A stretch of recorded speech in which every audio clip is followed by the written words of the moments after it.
Do I have background noise now? Okay, cool. I hope I do.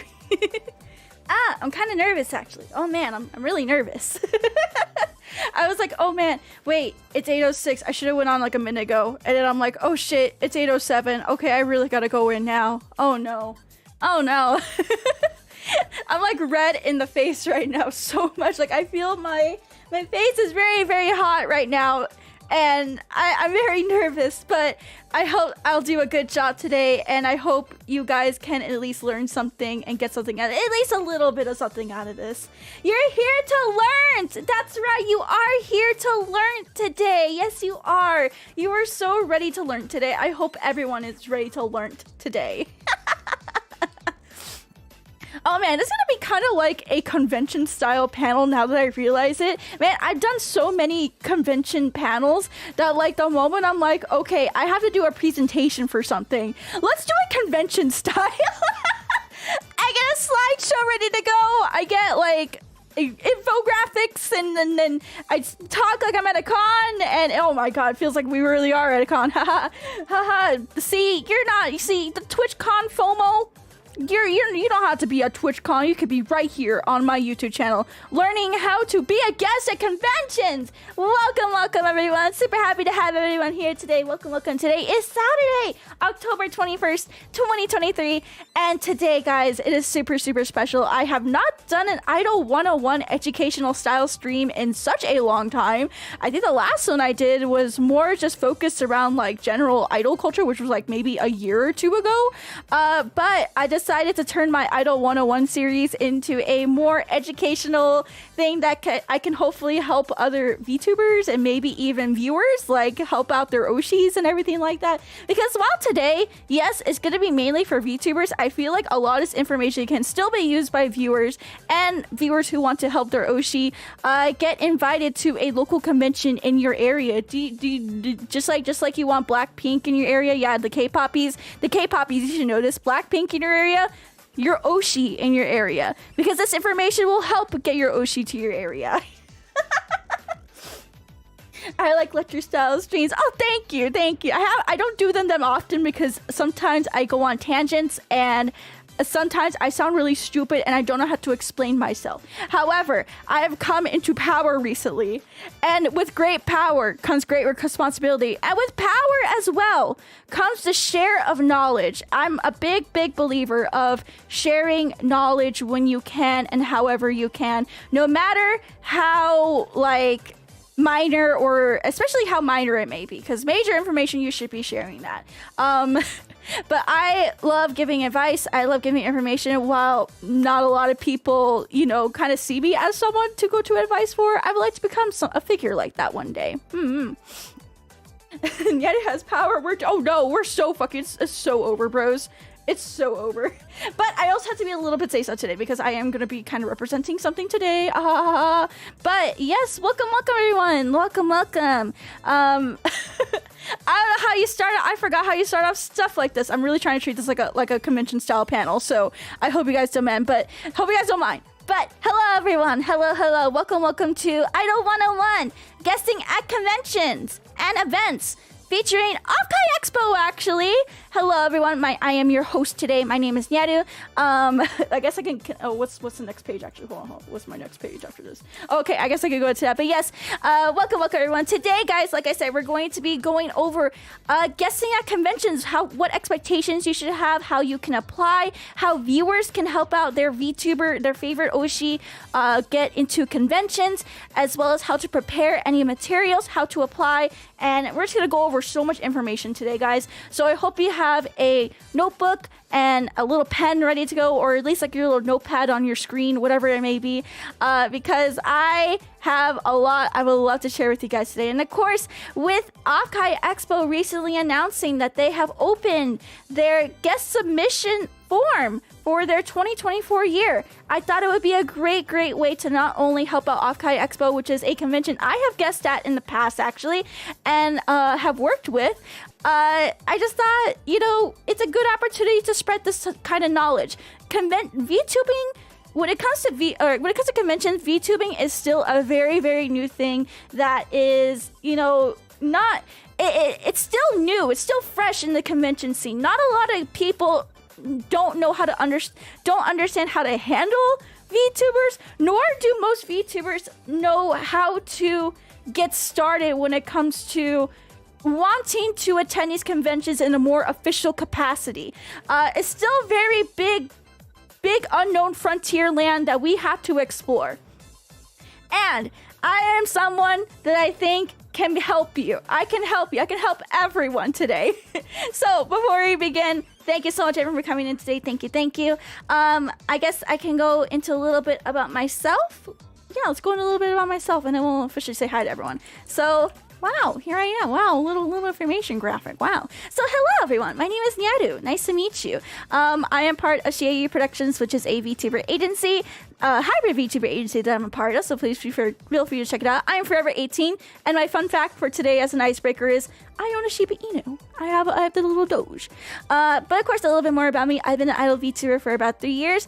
I'm a previous IRL idol who has transitioned her skills from idol to IRL idol stuff to being a VTuber. And as well, I have also been a convention guest for events in the US, Europe, and Asia as a VTuber and an idol as well. Super cool stuff. I've been all over the world pretty much. I am your worldwide idol who's here to help you. And then finally, what qualifies me today to talk about this stuff? Well, guess what? I've been doing con and event coordinating stuff for 6 years. That's right.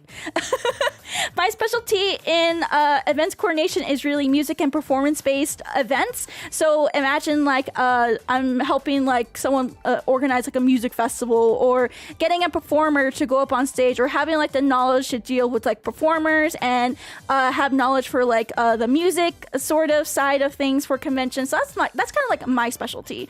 And I also do have experience selecting and inviting guests for my own events that I have run for conventions as well. For the conventions that I've kind of worked for, I have worked for a lot of Texas cons. I've worked for some national cons as well. I'm not going to name any names, but I have I've worked with IkiCon. I've worked with Tekko before a little bit. And then what else have I worked for? I've done a little bit of work for San Japan. I've done a little bit of work for Anime Austin. Man, there's a lot of cons I've actually been to. Oh, fuck. I'm all drawing a blank on them now. Of course, I also did work for North and South Festival, and I am happy. Okay, so I did say I had a special announcement I would like to make for this stream today, and it actually is something involving OffKai Expo. I'm kind of shy about announcing this, honestly. I'm very shy, because when it comes to convention work for me, I usually try to keep it mostly on like the down low. If I'm someone who's like doing an event, I try not to like push myself into the spotlight for like those kind of things. I don't know. I like being in the shadows. I love being in the shadows. But I'm happy to announce for today, starting today at least, for the 2024 year, I am going to be part of OffKai Expo staff for 2024. Wow, and look, that's me at the community stage last year. Because guess what, guys? I am the co-coordinator for the community stage, so I hope we can work together. And yes, I'm staff. I'm staff this year with OffKai Expo. I'm official staff. I'll get my cool happy and everything. It's so cool, man. So yes, if you guys are gonna be at OffKai Expo, or if you know like a VTuber who is interested in guesting at OffKai Expo, I'm gonna be there. I hope that can incentivize you to come and come to my community stage. It's not even my community stage. It's actually a whole bunch of other people's community stage. I'm gonna let you know now. There's a whole bunch of... I have like a whole little like workforce behind... Well, not even behind. On my side, if anything. On my side. I'm kind of... I am not OffKai, though. I am not OffKai. There's way cooler people who are running OffKai. I am but a mere little speck on the big statue that is OffKai Expo. But yes, this year they have invited me to come onto their staff, and as you can see there I am, of course, like I said, I'm running coordinating community stage stuff this year, and I'm so red in the face right now. I'm so shy about this. I'm sorry, Chad. I'm sorry. I'm very shy about this.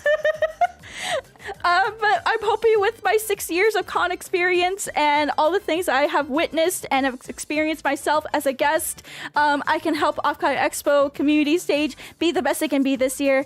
I gotta give a big shout out to, of course, Munch in the chat, and a whole bunch of other OffKai Expo stuff that I cannot remember because I am very fucking nervous right now. But I really want to thank OffKai Expo for the opportunity to let me, you know, come in and be a boss babe. Be a boss babe. Gaslight Gay Keith Girl Boss at OffKai Expo. Let's go.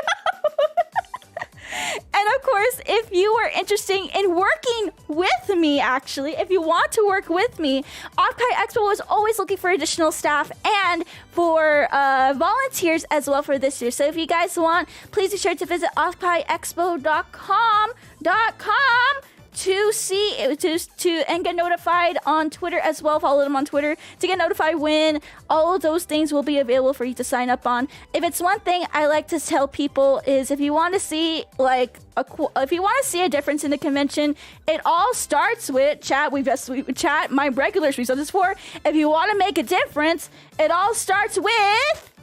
Say it with me now. You! That's right, it starts with you! It starts with you! OffKai Expo is lurking, they are lurking actually, but they are looking! They're always looking for, staff to come on board. So if you have specialty, whether it be audio, video, helping out like on the back end of things, like, I don't know, do you want to do OffKai Expo's taxes? Do you want to like work with me in events coordination? Do you want to do like something cool? Like, do you want to manage a line next year for me? Please check out OffKai Expo. Please be sure to check out their website and check out their Twitter on how you can apply to be any staff or if you can volunteer for this year. We always need volunteers and we always need someone helping us out because conventions do not happen without back end staff. So that's like my that's actually one of my 2 promos for today. Thank you. There's gonna be a lot of OffKai promo. I'll be sure to leave links in the description box below so that's how you guys can see, or you guys can go visit offkaiexpo.com. Visit offkaiexpo.com. Actually, I'll edit my description right now. I should have added them. Visit OffKai Expo. Visit OffKai Expo. There you go.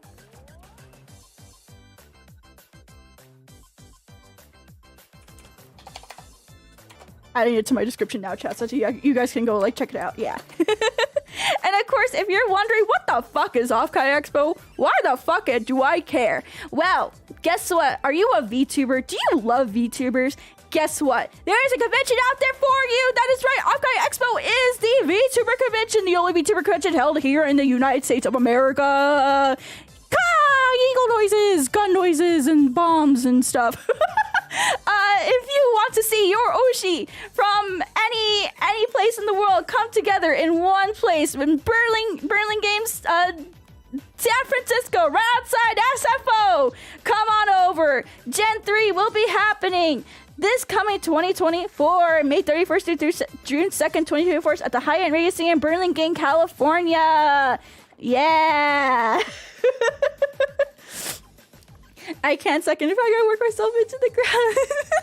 Conventions are often understaffed. They need help as they can. Yes, conventions. Did you know your favorite convention is probably understaffed? So again, if you guys can, please check out their website. Sign up to be a volunteer today, or send them a message and be like, hey, I can help out with something. I can help out with something. We all need your help to make OffKai Expo a really, really great place. But of course, that is not what we're talking about today. I can go on and on about staffing for conventions. That could probably be the next stream that we do for an Idol 101. But of course, today we are not covering that. Today we are covering guesting at conventions. Yeah, we're gonna teach you guys how you or your Oshi can be a guest at a convention near you. Blackpink in your area? No, your Oshi in your area. Let's see what we're gonna be covering for today, guys. Alrighty, so here's what we'll be covering for today. So we're gonna be, I do gotta give it a little disclaimer as well, real quick. Is we're gonna be writing down information as we go, because I didn't want to stick to like one thing, because maybe there's something will come up. I'm like, oh yeah, that's even better. I should put that there, and then like I kind of regret it later. So we're gonna do a little bit. We're gonna do a little bit of a lecture style type of panel where we just write information on the board as it comes, as we come and talk about it. So yes. So here is what we'll be explaining for today. We're going to be defining the guest status at conventions and what expectations the con will have for you and what expectations you should hold for the con as well. Because this is not just a one-way street. You have rights, as Saul Goodman would say. You have rights. You not only does the convention have rights, but you have rights. And we'll also be going over what conventions look for in a guest, and this would probably be my favorite section because this is something that I have experience dealing with as well. So how VTubers can also apply to cons and events, and what materials you will need to prepare. I have a really, really good template for you guys that you can use that I'm happy to share with you guys, so I hope you guys can use it. And how fans can suggest their VTubers to their local cons as well. We're not leaving out the viewers, of course. The viewers want you in your area. And we're going to teach you guys how fans can get involved in the process as well, and how they could do it with etiquette in mind. We're also going to be giving just some general advice, like where to start, contracts, red flags to look for, etc., etc., etc. I honestly, like, this kind of section was like, okay, this is like the mixed stuff that I can't really put into anything else, so we're just doing like a general advice that I would give you section. So this is like Nyaru One-san advice, okay? This is Nyaru Big Sister advice. This is me coming to you with advice. And then finally, we're going to be doing, second to last thing we'll be doing today is we're going to be going through an example submission using the OffKai Expo guest submission form. And if you see in the pinned message in chat, we already have it pinned there. So if you would like to become a guest at OffKai Expo, the VTuber convention, they do have their guest submission form open for VTubers to apply themselves. Unfortunately, fans cannot like submit the names this year. However, this year, the VTuber has the responsibility to submit themselves, and I'll be teaching you guys how you can fill that out by using me as an example. Yeah. Alrighty, and then finally we'll have an open Q&A at the end, guys. So if I can ask you guys, just please save all questions for the end. There will be a really cool function here on YouTube that will pop up and say, hey, do you have a question? Leave it here in this box. Submit your question, and we'll be going over them one by one as much as I can go in detail. And yeah, that's going to be kind of what we're going to be covering today. So, of course, I can't do anything without disclaimers because some people are just fucking silly, okay? Some of y'all are silly, and some of y'all are silly, and I need this. These things just need to be said. These things just need to be said. Okay, so first of all, like I said, this stream is going to be made with VTubers and the VTuber industry in mind. However, a lot of this can be applied just for like general streamers or for like a cosplayer. So while we're going to be using a lot of VTubers in mind and everything, do know that a lot of this can carry over to other industries like voice acting, cosplay, whatever it may be. So do keep an open mind today, and maybe something that you hear here can help you in something that you are trying to pursue. So yeah, let's have an open mind today is pretty much what I'm trying to say. All right, finally, my advice is based on my experiences and what I've experienced in the industry, both conventions and VTubing. So while there are many perspectives out there, guys, so do not take these advices as the sole truth. They are like I said, they're only my experiences and what I would recommend. If you can, I highly recommend you please listen to and research other perspectives. There are so many people out there who have so many other VTubers who have been guests in the past 2 conventions. I mean, there's a con going on right now. There are invited VTuber guests at TwitchCon. So again, while my advice is based on my experiences, don't take them as a sole truth. Please listen to and research other perspectives if you can. And it's always good to get other perspectives. Heck, I may be wrong about something. Then again, I may not be. I don't know. There's always different projects out there, and I hope you guys can check those out as well. And then all approaches and end results will be different no matter who you are or what you do. You can follow everything here to the T, and you will probably fail, or a failure might happen. That's life. That's life, baby. I had to go through so much failure in order to get all the experience I have now. And if you think, it's kind of like Twitch Partner. When you apply for Twitch Partner, you don't get it the first time. That's because it's going to be like that for cons as well. And honestly, again, it's just how it is, baby. It's just how it is. And then finally, the biggest disclaimer if I can give for everyone here today is you are not defined by your guest status at a convention. If a guest rejects you, do not feel bad about it. Do not be silly sad about it. It's okay. It happens. Everyone goes through it. And you should not be defined by this one convention denying you a guest status. Keep moving forward. Keep refining your resume, yourself, your brand, whatever it may be. You just gotta keep trucking. So don't let a failure define anything here today, okay? Keep falling forward and shoot for the stars. It is the way it is. Don't let it get at you. Just don't let it get at you. Don't let a do not let a guest status define you. Trust me, it was a hard lesson for me to learn, and I would be really, really sad if someone were to like give up just because they didn't get like a guest status or anything like that. So that's all my disclaimers for this. I feel like I needed more, honestly. I don't know. I don't know. I try to be it's like I have autism, okay? I am trying to give as many disclaimers as I can because I feel like something will be misunderstood. Someone will take something out of context and then get upset at me. And who can relate? Who can so relate to that? I bet a lot of people can relate to that.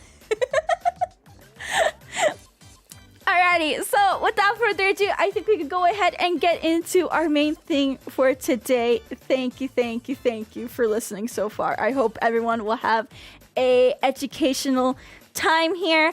And let's go ahead and I guess get started with our first bullet point of today. So like I said, I am going to be writing down information as we go because I think it's just more fun that way. It kind of comes off as like lecture style. Yeah. See, I'm cool. I'm hip. I'm cool with the hip things. Alrighty. So we're gonna go ahead and start with today by defining guest status and at conventions and expectations they will have not only for yourself, but what expectations you should hold for the convention as well. So what is guest status exactly? So let's go ahead. What does being a guest at a convention mean? What does that mean, chat? What does that mean? Well, it means simply this. Think of it like a headliner. You're a headliner for a convention. You're a headliner for a convention. You'll pretty much be you'll pretty much represent the con / event in exchange for promotion. Represent the con in exchange for promotion, work, and pretty much for promotion. Pretty much represent and work the convention in exchange for promotion or promotion and pretty much for promotion. That's the best way I can describe it, honestly. That's really like the Nyaru definition, honestly. That is like the Nyaru definition of anything. I'm sorry. I'm probably all over the place right now. Alright, so that's pretty much what it means. It's like you're a headliner for the country. You'll pretty much be representing and working for the con, doing certain tasks like like doing a panel, probably doing like a meet and greet, autograph session, Q&A, probably doing like maybe a performance depending on what you do. But that is an expectation you will probably be having. So what? So now you're now be thinking, what? How do I word this? How do I word this? Okay, so what's in it for you if you guessed? I cannot type today. If you guessed at a con. So what's in it for you? What can you get as a guest at a convention? Well, it definitely depends on the convention itself. I do gotta make another disclaimer, is that not all conventions are going to be the same and giving you like the same offerings, but some things that cons do offer you can be financial compensation. You can get financial compensation. Of course, like I said, you get lots of free promotion to a wider audience, which is pretty good. Pretty good in my book. Another thing you can get is not only financial, but you can also get travel. You can also travel to these conventions. Travel expenses covered, like airplane, hotel, etc. Travel expenses. You know, you have an opportunity to meet your fans on a more how do you word it? On a more when you want to meet your fans, how to meet your fans on a more intimate, that's the word, intimate setting. It gives you the opportunity to meet your fans in a more intimate setting. And honestly, like those are I'm trying to stick to 4 bullet points for everything. But honestly, these are the big things that most people want to guest for, or like the reason why they guest or anything like that. Of course, the big thing I think for most people is financial compensation. And one big thing, at least for me, I think this should be the big one for everyone, is the opportunity to meet your fans on a more intimate setting.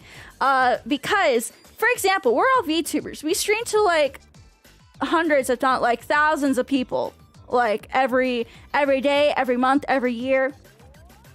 And sometimes being able to go like in person and being able to just talk to someone one-on-one, whether it be through a screen for us or even in person, like it's a rewarding thing, and it also strengthens the bonds of like the community as well.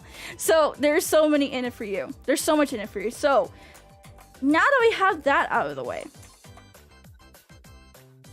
let's go ahead and I'll just make this big. I'll just make this big real quick. I'll just make this big. Make that big, and then we're just gonna go bam. Okay. So, what will the convention expect from you? So what will exactly the convention expect from you in exchange for a guest status?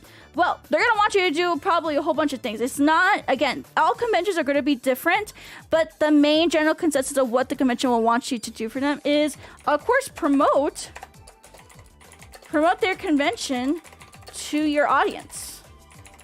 An exchange and promotion, pretty much.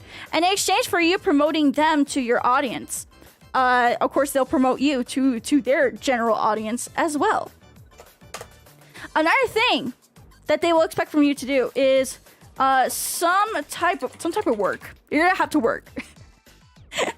You're gonna have to put in some hours. Unfortunately, it's kind of like a contract. It's kind of like a contracted job. So some things that, like I said already, that conventions can possibly want you to do. They'll want you to do like a panel, maybe like a Q&A, or maybe like an educational panel, a lecture, whatever it may be, etc. They'll probably want you to do a panel. Another thing they'll probably want you to do is possibly meet and greets. Meet and greets are always fun for VTubers.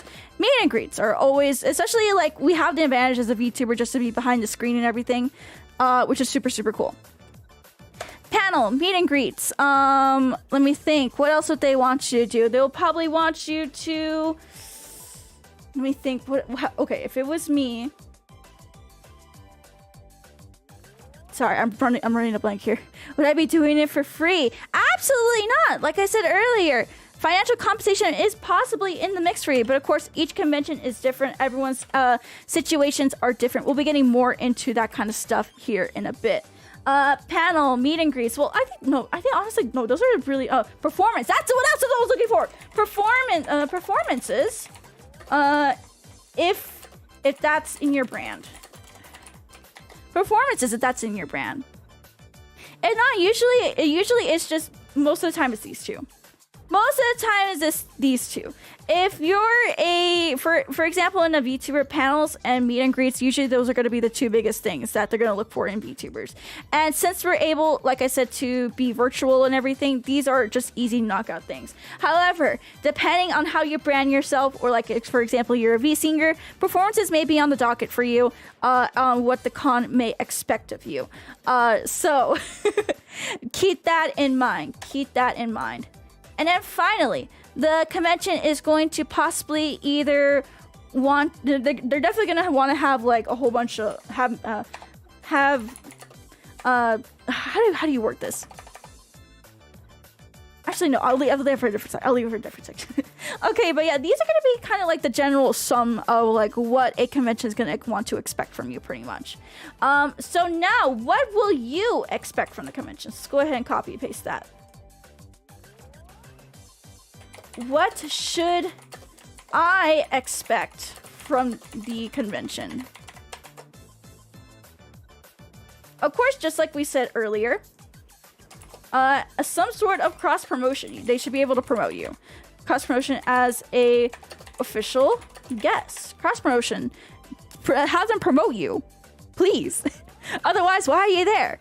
Another thing you should expect from you is to be able to pre-plan any events. So host meetings, layout, any. Oh, actually, no. Actually, hold on. We're going a little bit too far. Cross promotion as official guest. You should definitely expect a contract of some sort. Please don't go to a convention without a contract. Oh my god. Don't go to a convention without a contract. Oh my god. You should expect to have some sort of contract to officially, just for legality reasons. I should actually put that as first. So, first thing we should probably talk about was contract. Oh no. Nyaru's not doing a good job already. Oh no. She doesn't know what she's talking about. So, contract and cross promotion. Cross promotion as a guest. You should definitely expect professionalism. Professionalism. That's something you should definitely expect. And definitely the one thing I think for VTubers at least, be able to handle a VTuber guest. Has the convention worked with a VTuber guest before? If not, oh, you can't even see that. Oh no, I'm so sorry. Hold on. Ah! Can't even see what I'm typing. Oh no. Make that smaller. There we go. You can't even see what I'm typing. I'm sorry. If not, what kind of work needs to be done by them to handle you as a guest? So contract cross promotion as a guest, professionalism for VTubers, be able to handle a VTuber guest. Again, we're going in this with the VTuber in mind. However, this kind of stuff pretty much should apply to anything. For example, if you're like, I don't know, a cosplayer, they should be able to handle a cosplayer. If that makes sense. Like, it's not gonna make much sense if you go to a convention and then they're like, oh, we don't have internet, but we want you as a guest. Make it make sense. Make it make sense, pretty much. But yes, those are pretty much a small summary of what the convention can expect from you and what you should be expecting from the convention. Of course, there is so much more I can go into detail, but we're kind of just doing, like I said, a little bit of a summary today. We're doing a little bit of a summary.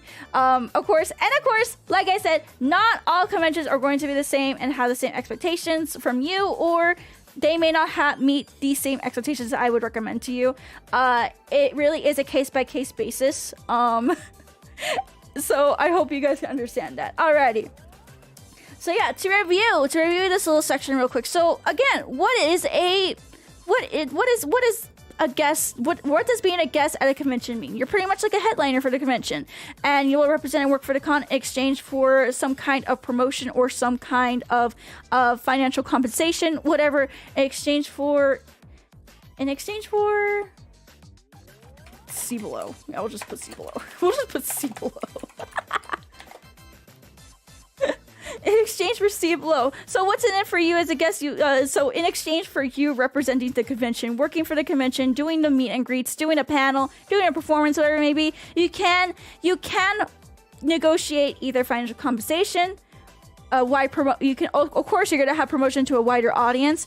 If you want to travel to the convention, that's something you would have to discuss with the convention about travel expenses, airplane, hotel, etc.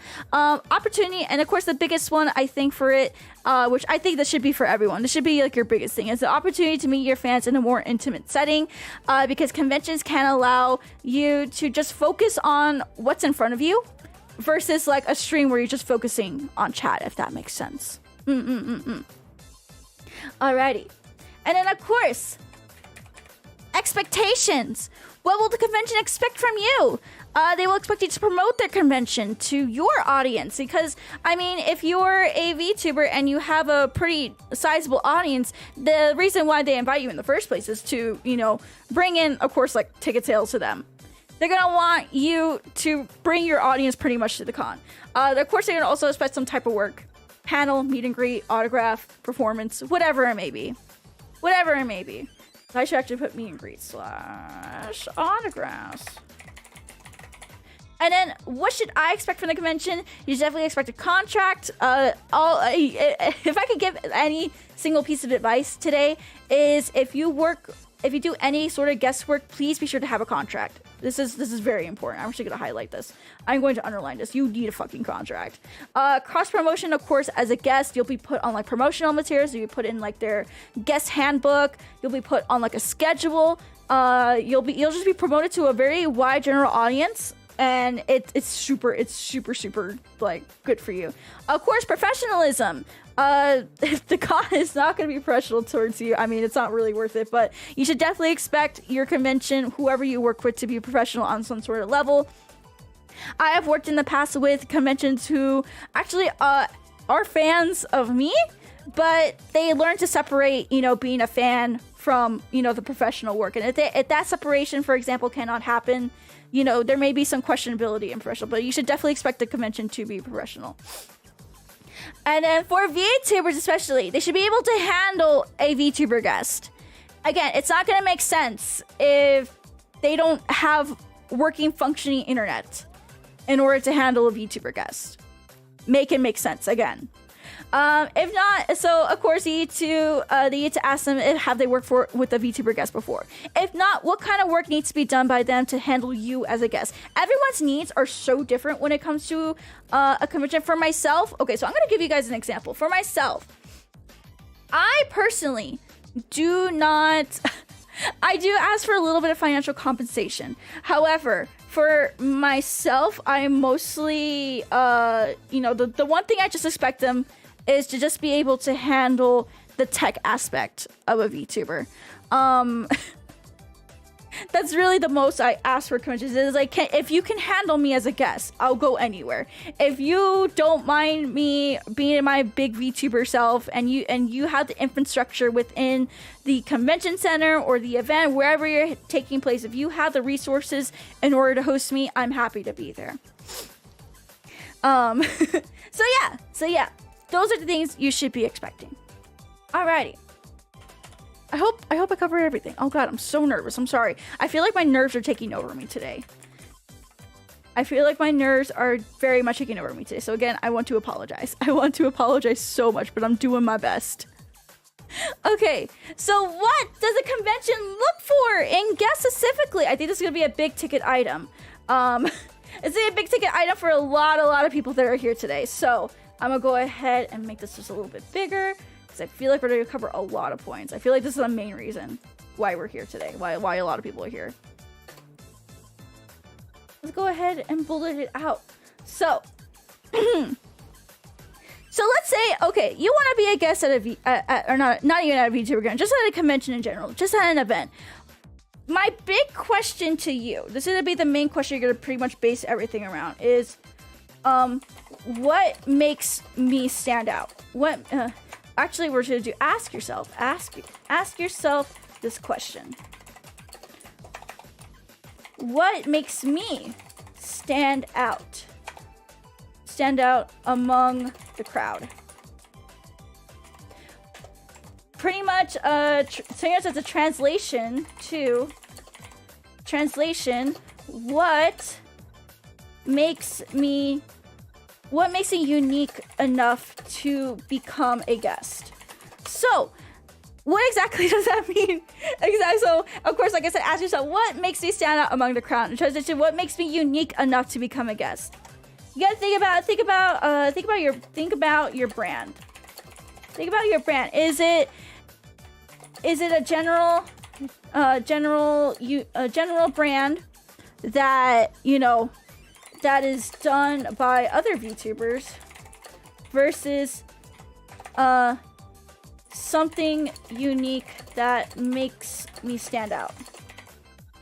So for example of this, I'm an idol VTuber. Okay, what makes me stand out from all the other idol VTubers out there?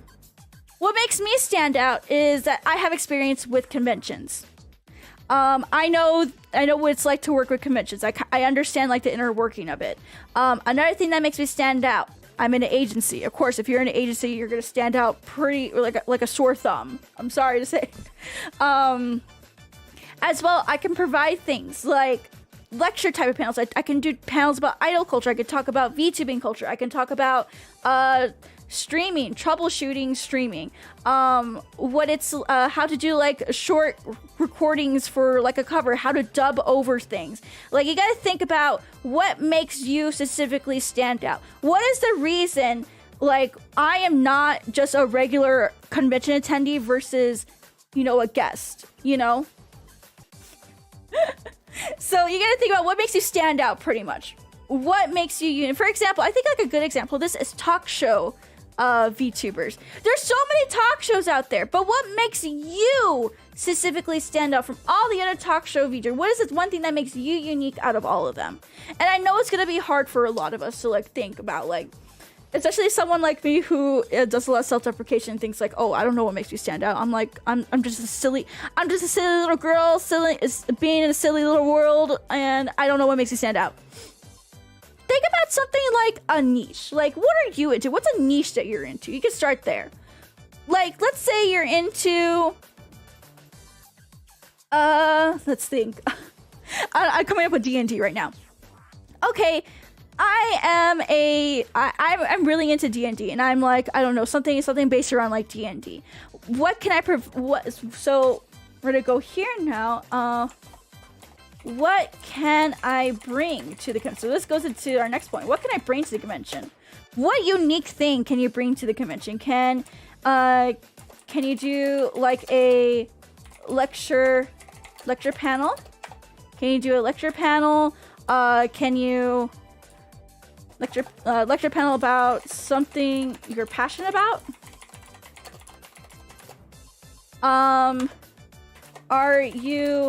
Are you someone who does good interacting with a crowd? There's so many questions. I'm just writing down like these questions for like examples. But like, yeah, these are so I'm just write these down as like examples, such like no one gets confused. Like, oh, this is exactly what I need to be thinking about. No, they're just examples. So like, what exactly can you bring to the convention? What can you bring? What unique aspect can you bring? Because I mean, like, for us with VTubers, being a VTuber is not enough nowadays. We're such a saturated market. I'm gonna actually put that as a bullet point. No. Being just a VTuber is not enough. Being just a VTuber is not enough. What makes you stand out? Again, what makes you stand out from all the other VTubers? What makes you super cool enough, you know? You can't just be a VTuber and be like, okay, I'm a VTuber, I should be invited. No, what makes you stand out, pretty much? What makes you stand out? I know it's gonna be kind of a hard pill to kind of swallow for some people, but conventions actually do look for this. Stats and engagement. Stats and engagement. So things like we do take into account like follower/viewer count. because I did, but there's still hope for you. I do want to say there is still hope for you. You could be like 1 view, 2 view, and there is still hope for you to still be a guest at a convention. Maybe not at the top tier conventions, but you can start locally. We'll be getting to that kind of section in a bit. But again, I don't want anyone to be defined by like, you know, numbers or rejections or anything like that. But this is something that we do take into account for like conventions is stats and engagement. I think like honestly, the one thing that I personally look for is engagement with your audience. Like how engaged is your audience? Will either how do you say this? Like will your audience attend the event? That's what I'm trying to say. Okay. So how engaged is your audience? Will your audience be able to attend the event in the first place? Because while it's cool to bring out like a VTuber, I have seen in the past like not just VTubers but like just guests in general where, you know, they have a pretty active like fan base online and everything, but they don't show up for like the conventions or events. So while, you know, they're super popular online, they get really great engagement online, you have to gauge like, are they big enough to draw in like a good portion of a new audience to the convention? Like, yeah, how will your presence affect like their turnout? Will their investment in you be worth it if you can bring in people? Pretty much, will you be able to bring in people to them? And I think the engagement part, again, like we all, it's no secret that like conventions look at stats and numbers. That's like the first thing that we see. But I think, at least for me, if for example, if I were to like look for someone right now who I want to invite as a community stage guest, I would look at, okay, cool, they're talented and everything, they got the numbers, they got the audience, but will they be able to drag in a crowd? Pretty much. Will they be able to drag in the crowd that can fill up at least like half the room at least? That's personally what I look for, and from past experience in the past couple of years, I feel like that is the big thing that a lot of people look for. Let's see. Well, so we went over what makes you stand out, what can you bring to the convention, stats and engagement. Let me think. No, I think that's like the big three, honestly. That is definitely okay. That's definitely the big three. Okay, so cool. I covered actually everything I wanted to cover. I did not even realize that until like right now. Alrighty, so yes, these are honestly the big three. These are the big three things you should be that conventions honestly look for, is what makes you stand out among the crowd, what can you bring to the convention, examples like what kind of like lectures, like can you do like a cool lecture panel that like you are very informed about and would draw in like a crowd, are you good with interacting a crowd, for example, and of course being a VTuber is not enough. You gotta have like a solid brand, you gotta be able to like, you know, stand out for the crowd. There's so many idol VTubers out there, but what makes me stand out? Being able to talk about this stuff. This is what makes me stand out. And then finally, stats and engagement. Again, I know a big hard pill to swallow for many, but we do look at that kind of stuff. And of course, we do take into account follower and viewer count, but the most important thing is how engaged is your audience? Will your audience be able to attend these events? Because it's especially for VTubers, where all of our viewers are so scattered everywhere. But are some viewers able to like get on a plane, maybe fly out from like one side of the country to another just to see you? And at OffKai Expo, that is the case for a lot of people. Actually, that is the case for a lot of people. I think one of my viewers, they came all the way, I want to say from either Germany or somewhere in South America, to come to OffKai Expo. I was not a guest at OffKai Expo last year, but someone came for a guest there and for me as well. So if you yeah, I know, wow, super. It's really cool that happens. Actually, it's really freaking cool. But yeah, it's like, are you able to bring in those numbers for them?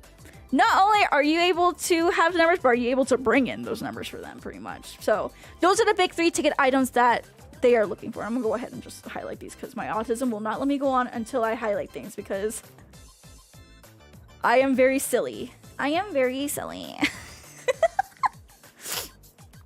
Oh, I'm so nervous. Okay, so yeah, those are the big 3 things. Those are the big 3 things. So you may be asking, how can VTubers apply? How can VTubers apply to these conventions? Well, let me go ahead and copy and paste this, and then we're gonna go ahead and start prepping you guys on, or prepping our VTubers on how they can apply to these conventions. So the big thing is so the big number 1 thing, and I think everyone should start out doing this, especially if you're a smaller VTuber who just doesn't have the audience power right now, is self-submission, self-submitting yourself. And of course, there's etiquette to this. So materials you should prepare. So yeah, so the big thing, so this is how actually I got started doing conventions. Was I would just self-submit myself. I would just send them an email. Send them an email being like, hey, I'm an idol. I do J-pop, and I do a whole bunch of other genres, and I can sing, and I can dance. Here is my portfolio full of things, and here are all my contacts and what I've been doing in the past, like, couple of years. Please reach out to me at this email. And then they would reply either yes or no, or I get ignored. You will get ignored, probably. You will probably get ignored most of the time, but this is honestly, like, I would recommend for smaller VTubers and VTubers who are just starting out that you just start self-submitting yourself. The big thing, I think the big material you should be preparing is either a resume or I forgot the right fucking term for it. I forgot the right term for it, but I can show you guys. Hold on. I can actually show you guys what these are called. They're not called a resume. I know these are not called a resume. Media kit. That's what I was thinking. Media kit. For streamers, honestly, we don't really refer to like our resume as like a resume. We refer to it as a media kit, actually. So I'm gonna go ahead and show you guys my media kit and what exactly I put on it. So let me go ahead and move this over to a different window. Give me a couple of seconds, chat. I'm just gonna make a new little window source, window capture.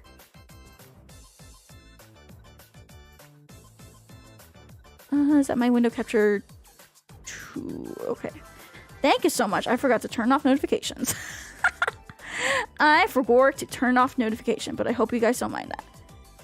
Okay, window capture 2. We're gonna go ahead and do that. I should have had this prepared a way long time ago, but it's fine. That's fine, chat. Okay. Shooty bop. Ooh. She's a little bit. She's showing you some stuff you shouldn't be seeing. Okay. So let me go ahead and show you guys my media kit. I'm gonna show y'all my media kit. So this is the one thing I think everyone should have. Doesn't matter your size. Doesn't matter, like, who you are, what you do. You should have one of these if you want to apply to a convention. So here is my media. And media kit's same as press kit, or these two. No, they're the same thing. They're pretty much the same thing. So resume, media kit, press kit. It really depends on what you want to call it. Press kit is whatever. It's whatever. You should have these in 2 different forms, mind you. You should have this. I recommend you have it as a clickable linked website. So a card is what I'm showing you right now. A PDF version, and then oh, actually no, yeah, just PDF / text version. So those are the 2. Oh shit, those are the 2 things I recommend. So hold on, let me go back over here real quick. Oh, bam, there we go. Okay. There we go. So yes, have a resume, media kit, press kit as a clickable linked website and as a PDF or text version. And send both all the time. So here's mine. Oh shit. Here is mine.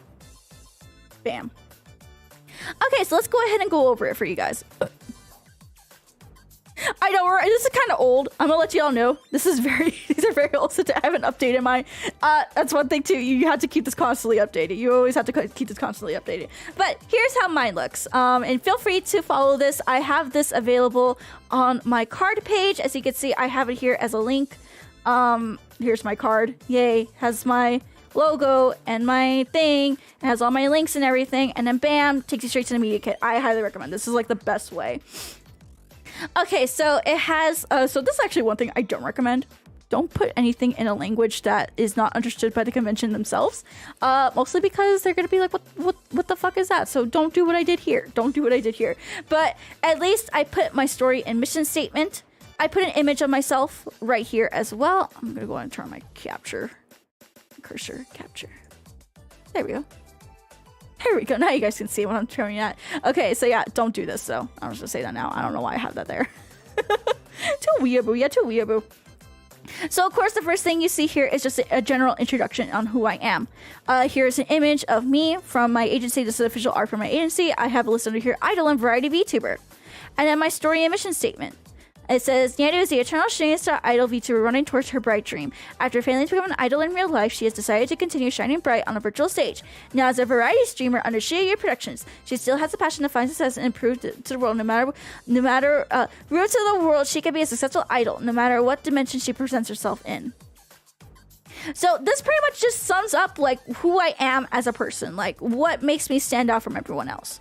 It shows that I have, so in my thing, of course, it shows off like, you know, my tagline, Eternal Shooting Star Idol VTuber, and that I am a very determined person because I'm running towards my bright dream. It shows that I have experienced this after failing to become an idol in real life. It shows that I have pre-experience before a VTuber. Wow, you probably would not have thought about that. You probably would think, why would you include something like that? This shows that I have experience prior to VTubing, that I have way more years than you may think behind my back than I do as like during my VTubing days. Alrighty, so of course I continue to shine bright on a virtual stage. Now as a variety streamer, here I tell you what kind of streamer I am. A variety streamer. I do anything from gaming, chatting, cooking, baking, crafting. I do everything. I'm a variety streamer, so I tell them right off the bat what kind of streams I do, what kind of content I do. And of course I tell them I'm in an agency, Shirayuri Productions. If you're part of a VTuber group, if you're part of an agency, whatever it may be, I highly recommend putting it there. And of course, I just tell them that, you know, I'm a very passionate person. I want to find success, no matter what it takes or what kind of adventure I come on. So, you know, this already shows a lot of personality, who I am as a person, and it's super cool.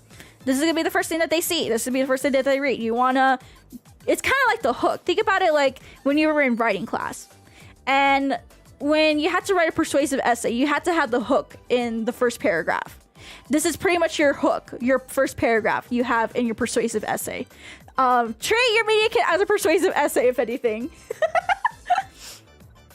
Okay, next up I have on mine is a analytics summary.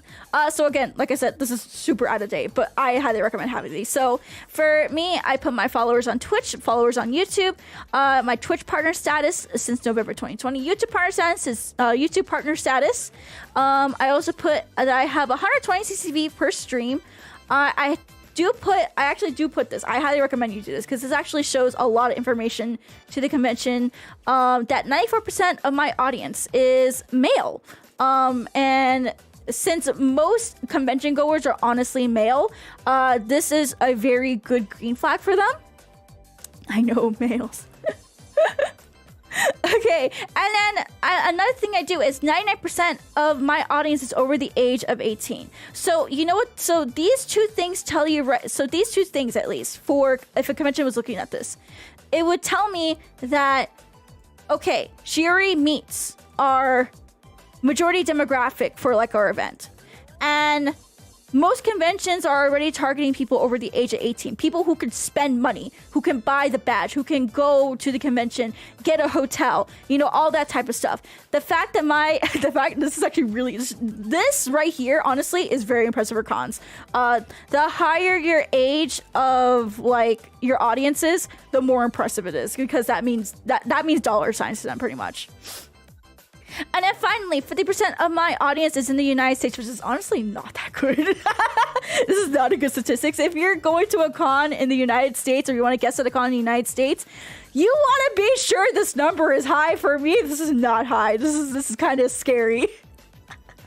This is kind of scary, not gonna lie. I would say you need to have it in like the 75 percentile at least. Like 75 at the minimum, but this is a scary statistic for me.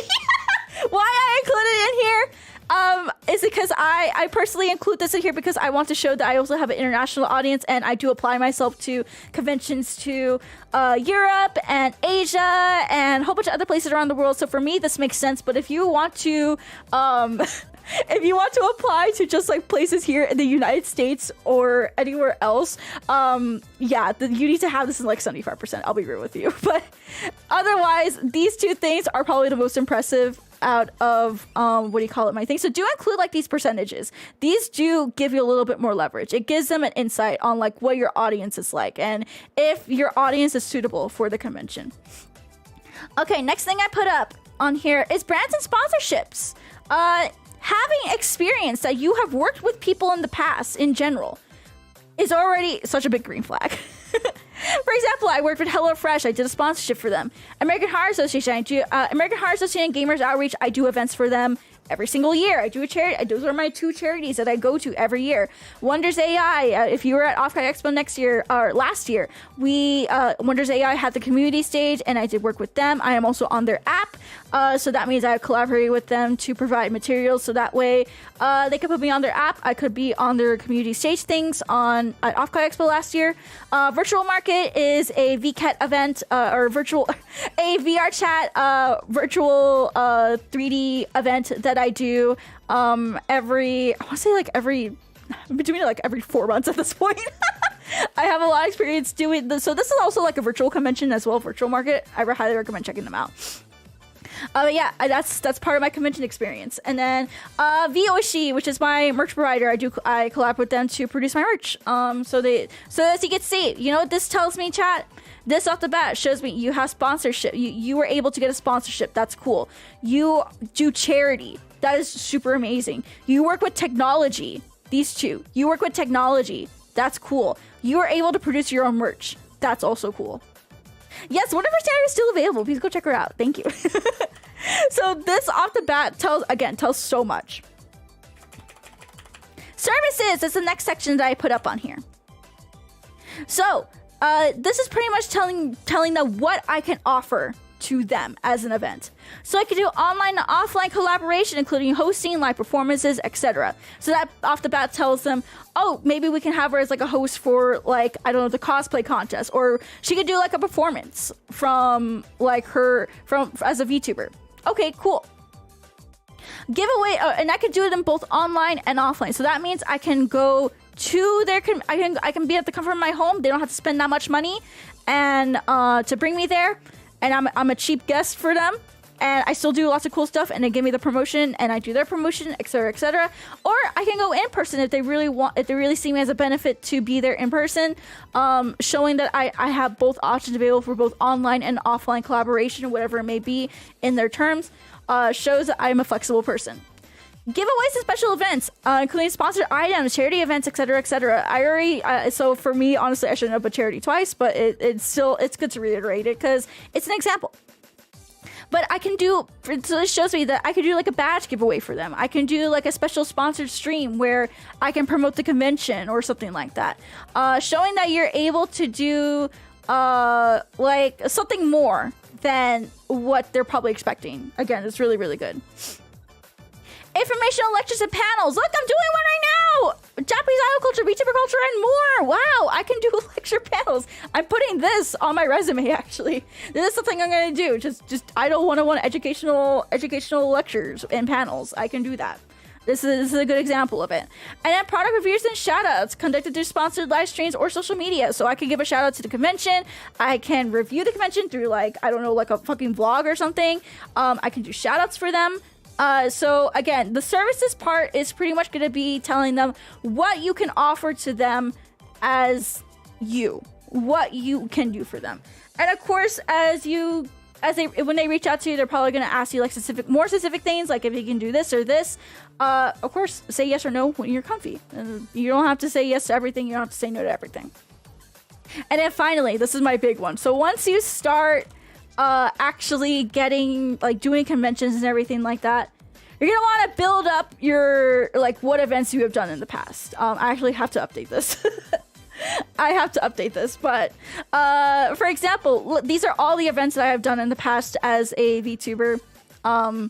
I've done OffKai Expo, I've done IdleCon, which is a con that doesn't exist anymore, Northwest Idol Festival, RemCon, Series I. RemCon is actually a Polish convention in Europe. Series I, which is a online and offline music and DJ event. Hyper Japan, which is a convention in the UK, and then Comic VCat 3, which is a virtual market event that took place in VR chat. So through this this mini resume right here, I'm able to show them that I was a guest not only at these national conventions but international conventions. I did online events as well. It's pretty vast. And then finally, I have a way for them to contact me, so they can either copy and paste that email, or they can go to this link just like right here. I don't think it's gonna show because I have to fix that. But yeah, this is what my media kit looks like. One advice, so I'm gonna go ahead and just write this out real quick. Clickable link website, PDF version, what to include. So let's go ahead and go back here, chat. Are you putting the billboard up in the media kit at some point? I should put it up on the bill. I should put that in my media kit. I really should. I had a billboard. Yeah, there you go. So real quick, what to include in that media kit is a story / mission statement featuring an image of yourself. Okay, and then analytics summary. Also, please do not bully me for my spelling, please. Analytics. There you go. Analytics. There you go. Analytics summary, and then you're gonna want to include any brands or brands and sponsorships that you have worked with in the past. Any services that translates to what you can provide, what you can do / provide. And again, it's gonna look different for everyone. And then past events you've worked for, and then contact. There you go. Okay, cool. So yeah, that is the one thing. This is like honestly the biggest fucking thing. If I can just, this is the one thing I think will just help so many people. Well, you just said we know how to spell any better than you do. So true though, 𝗠𝗏. So true. I don't know. Can you spell? So yes, so of course, like I said, how can you apply to cons? Self-submitting yourself is the best thing. Materials you should probably prepare is a resume, media kit, press kit, whatever the fuck you want to call it. I recommend having a clickable link website, like a card. And of course I recommend having a PDF text version of this as well. What the kind of things you should be including in them: a story and a mission statement featuring an image of yourself, analytics summary, brands and sponsorships, services, what can you do, pretty much what can you do and provide to the or what can you do as a person, and then past events you work for, and then a way to contact you. If you are someone who does not have any brands or sponsorships or haven't worked with any events in the past, that is okay. Just don't include it. It is completely okay. We all start somewhere. And not every brand, not every event is going to make it like onto like your press kit, your media kit, your resume. In fact, the shorter your resume is, the more concise it is. Let's see. treat it like a summary. Treat it like a summary. Don't be too long. Oh shit. And again, a rule for most common resume rule. A common resume rule is no longer than 1 page. Don't make it longer. So this is actually good. I recommend like maybe even starting like on a PDF version of this. Make sure it is no more than just like 1 page. Make sure it does not have any fluff in it. That it doesn't have things that honestly they don't really need to know or like anything like that. Again, not all events, not all brands will probably make it on there. Don't also put every single thing you have done on there. Again, you gotta treat it with your common resume rule, no longer than 1 page. Otherwise, if it's too long, they're not gonna read through it. We're not gonna read through it. I'm gonna be real with you. You gotta treat this. You gotta treat you know, submitting yourself as you gotta treat it like a job application almost. Treat you submitting yourself to a con as a job application. They don't want to know about my high school talent show. No, that's unrelated. Make sure everything's related to your VTubing activities or whatever activities you may be doing. If it's unrelated, if it's like for example, you're not gonna put that you work at like Walmart. You're not gonna put that you work at Walmart for a convention. That's not relevant to them. Make sure it's all relevant, it's concise, not long, there's no fluff in between. I know, like, for mine, again, if you want to look at mine, it's very short, it's very concise, it has just bullet points, and it again, don't treat it as like a, like, honestly, for here, if I end up doing more events, I'm only gonna add like 2 more images right here. There's only gonna be 2 more logos that go right here. Otherwise, I'm gonna have to start deleting some of these because it won't make sense. I was a manager at Domino's. Does that count? No! Why is it not relevant? They will want to know if you can stand and walk around for hours. I mean, not all guesting events are gonna require you to be like, you know, walking around a lot.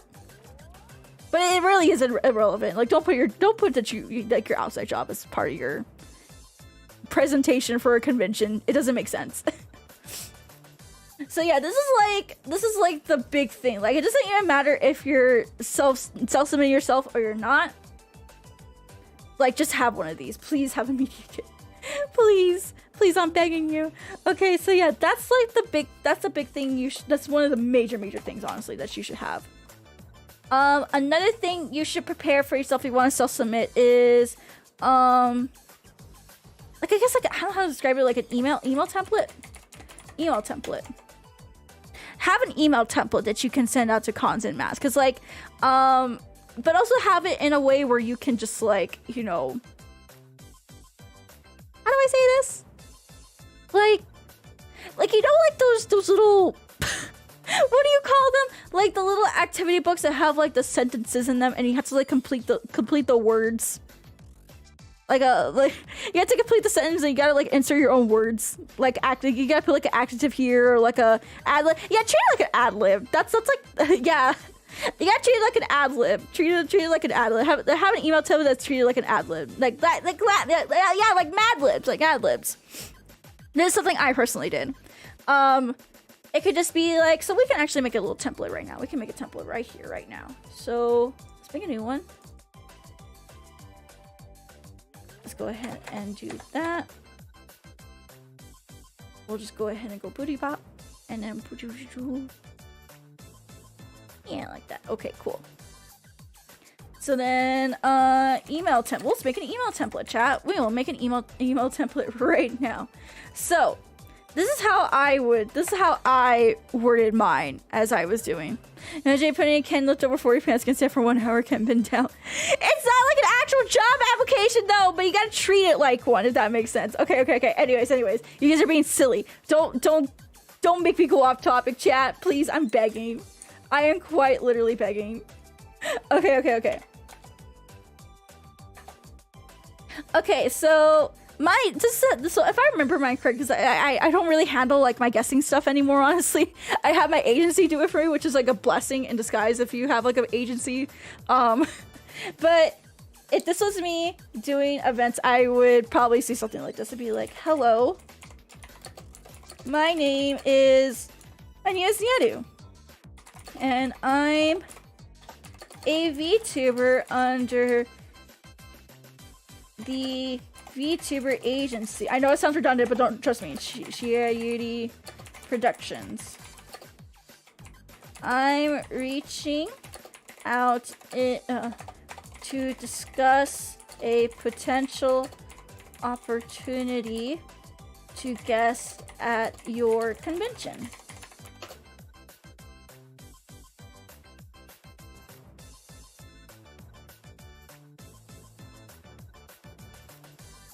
Okay, so hold on. What have I wrote so far? I got sidetracked. Hold on. Hello, my name is Yada, and I'm a VTuber under the virtual VTuber agency Shirayuri Productions. I'm reaching out to discuss a potential opportunity to guest at your convention. Again, one of those things is you gotta be concise and to the point. They really enjoy honesty. We really enjoy honesty. So I've attached a PDF of my media kit that includes what I can offer. My analytics, what other events I've worked with in the past, and much more. Now, for this next part, so if your email template's gonna look kind of different depending on like who you're reaching out to, what exactly you want to do and everything like that. My name is Nyaru Tentative and I am an Instagram famous. This is my most concise that you can get. No. And it'd be like, so for me, again, I'm gonna come from a perspective on how I would word things. So if this was me, like for example, wanting to go to OffKai, let's make this a convention that has worked with VTubers in the past, but you know they're not really a VTuber. So I noticed last year you had insert VTuber guest. Do your research about the con, man. Do your research about VTuber guest, and I like to provide myself to expand on your outreach to the VTuber industry. I'm happy to... Okay, there's a lot of eyes in this. I hate this. I'm such an eye person. I hate it. Why am I selfish? If you'd like to discuss a potential panel performance or giveaways, please reach back out to me at nyaruchuuu@ShirayuriPro.com or to my agency email at insert email. Okay, I think that's pretty good. No, that's pretty good. Alrighty. Okay, so hold on. So this is what I got so far. Again, this is all coming off like the back of my head, or like just off the top of my head. So hello, my name is Nyaru, and I'm a VTuber under the agency Shirayuri Productions. I'm reaching out to discuss a potential opportunity to guest at your convention. I've attached a PDF of my media kit that includes what I can offer, my analytics, what events I've worked with in the past, and much more. I noticed last year you had insert VTuber guests. So for this part right here, this is something that it shows that you actually looked into the convention. This part right here just gives you a general introduction, shows that you have experience. There's a PDF that they can look at. And then here, this is where it's gonna hook them. Honestly, this is where it's gonna hook them. I noticed last year you had insert like you had like a certain guest that's like either similar to my demographic, for example, not demographic, but similar type of guest to me, or you had like VTuber panels, or you had like or you saw like interest in like, so this sentence is gonna be pretty different depending on who it is. So like, for example, this is just one example. So I noticed last year you had VTuber panels, and I'd be happy to provide more VTuber content to your convention, for example. Or it can be something like that, you know, pretty much. It'd be like, I like that part. Make it seem like you're paying attention. Yeah, you are paying attention to them. You are, they not only are you want to be put on their radar, but they want to know that they are on your radar. So you gotta research into the convention, you know? If you'd like to discuss a potential panel, performance, or giveaways, please reach out to me at, you know, your work email. Please, this is not my general advice, but I do gotta say, please have a professional email. Do not have otaku42069@gmail.com. Don't do that. Have your VTuber name at like whatever website that you have, or use an agency email. Just have a professional email is what I'm trying to say. Have a professional email that they can reach out to you at, because they're not going to reach out to you if you're like Shadow X Amy fan 420. You know, they're not going to do that. They're not going to reach out to that. Honestly, that's a big pet peeve of mine. I've had to deal with a lot. So then, again, this is coming from someone who works cons. I hate. It's a big pet peeve of mine. I hate people who do not have professional emails, that are not easily searchable for me, or that have way too many numbers, or that have too many special characters in them, or are capitalized, uncapitalized, you know, all that kind of stuff. Just your name at gmail.com is so easy. Your VTuber name at gmail.com is easy. If they don't have your VTuber name, if someone already took your VTuber name at gmail.com, just be sure to at least not include like special characters. Don't include like special capitalized letters. Don't include numbers. Just straight name. That's the best I can give you. But yeah. Just quick pet peeve of mine. But I was gonna write something else, but this is really as concise as you can get. It was really as concise as I could get. Yeah. Okay, so yeah, this is just a quick email template. Again, I came up with this just right on the spot. I didn't even think I was gonna do something like this, but yeah, email template. It's pretty good, pretty concise. Don't make it, of course, like just like the resume. Don't make it too long. So have an email template ready to go. Make sure it's customizable to every convention. Don't just the only advice I can give you is don't send the exact same message to each con. Fluff it up for them. Fluff it up, or not fluff it up, but specialize it for each event. So I think that goes back to like what I was saying about like resumes. You know, you just don't send. I don't know if people do this. This was like advice that I was given when I started getting jobs and everything. Was don't send the exact same resume to every single employer, because if you do that, like it's too generalized for them. It's too like not a lot of people, or I don't know how to word it. Just don't send like the same, like how you don't send the same resume to Walmart versus like, you know, Chick-fil-A. And it shows that you have more retail experience, but you still send the retail resume over to Chick-fil-A, even though they're fast food. They probably want like a cook or someone who can like handle like, you know, taking orders very, very fast paced. You want to fluff up that template, that resume, to fit the convention as well. Specialize it for them. Look into like what they're doing. You know? I hope that makes sense. Please fix the typo for template. Template? Wait. Where's the... template. Template. Thank you. I'm so sorry. Okay.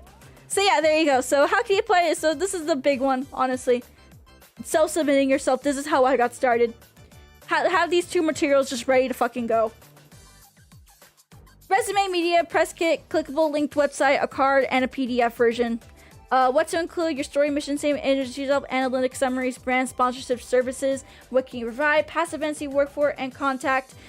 Treat it like a summary, don't be too long. Common resume rule: no longer than 1 page. Email template: you know, don't send the exact same message to each con, specialize it for each event. And then one thing I also want to do, or also want you guys to prepare, is a branding, I don't know how to describe this exactly, a branding folder. So for your branding folder, you're gonna want, make this a little bit smaller. Oh my god, there's so much information I want to give you guys. I'm so sorry. So for your branding folder, this is gonna be promotional images. So that can be like your logo, official art, official promo art, signatures if you have it. Let me think. Official promo art. Yeah, I did. Yeah, signatures if you have it. I think that's a big figure. That's a big thing if you have it. So that way,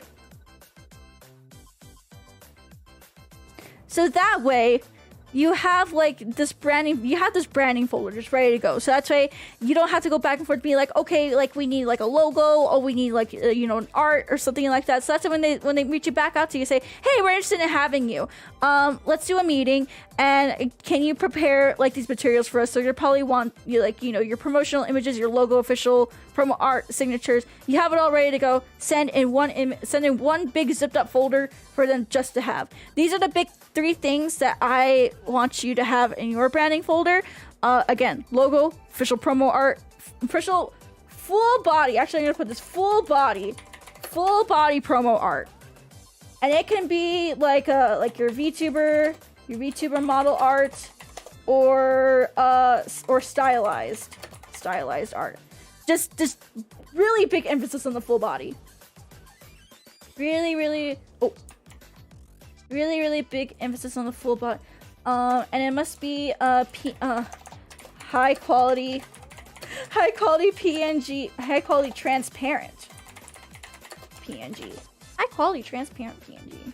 Wow, there's so much here. It's so tiny. I have to make a different section for this.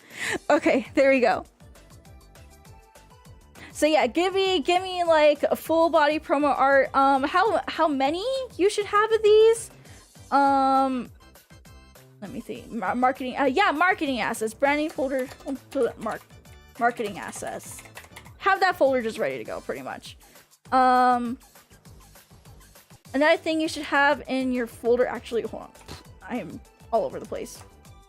Is text versions. Your full and short bios as well as text files. Full and short bios, like what's all about you and everything like that. I need to move this to like a different section. Damn, there's so much in here.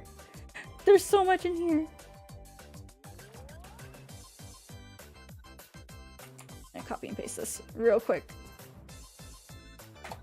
Okay. Wait, no, I think that's it, actually. No, that's it. No, I think that's it. No, that's good. So yeah, just have pretty much all the promo stuff you want ready to go into here, in this branding folder. So that's why when they are like, hey, let's do this, we need all these materials for you, you just be like, I got you, bro. Bam. Sent right to them. If you're part of an agency, of course, or you're part of like a VTuber group and you want to include that, and I highly recommend you include like the logos from your agency and your group, whatever you're a part of, include the logos in there because you also want to send some love to their end as well. And yeah, just have as many materials that you can have prepared. This was originally going to be a lot shorter, but there's a lot that you need to like have prepared to like apply to a convention. But yeah, okay, I think that's good for this section though. I think that's good. So yeah, the big thing to apply to cons, I highly recommend, again, you just start self-submitting yourself. Have your resume, media kit, whatever the heck you want to call it. Actually, I just realized how not in... Sorry, it's gonna bother me if I don't fix it. Have all this just ready to go. There we go. Now that looks better. That looks so much better now. Oh my goodness. And then, oh god, so now just some features of recreating the business card scene. Okay, you should have a business card, but that's gonna go later on down the line. It's gonna go later on down the line. I'd say another. Okay, actually no, I'll put this here. Actually, I think this is good. So, let's say you're like in person. So like, hot tip. This is like a hot tip. So hot tip. If you're networking IRL, have a business card ready. I've actually gotten guesting opportunities just solely by networking, actually. And what helps, and you don't have to like not all of this is going to be done virtually. You will possibly be doing networking to like, you know, if you want to be a guest at a convention, it's really, really good to network.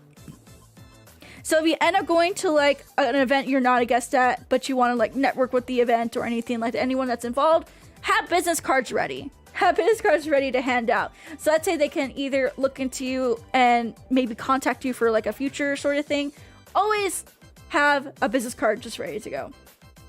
You always have a business card ready. You never know who you might network with.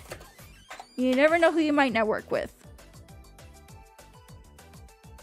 Yeah, I think that's good. Okay, so yeah, it's a good thing I pointed it there. Okay, so yeah, that's it for this section then. Yeah, that's it for this section. And of course, if you want the template, there it is again.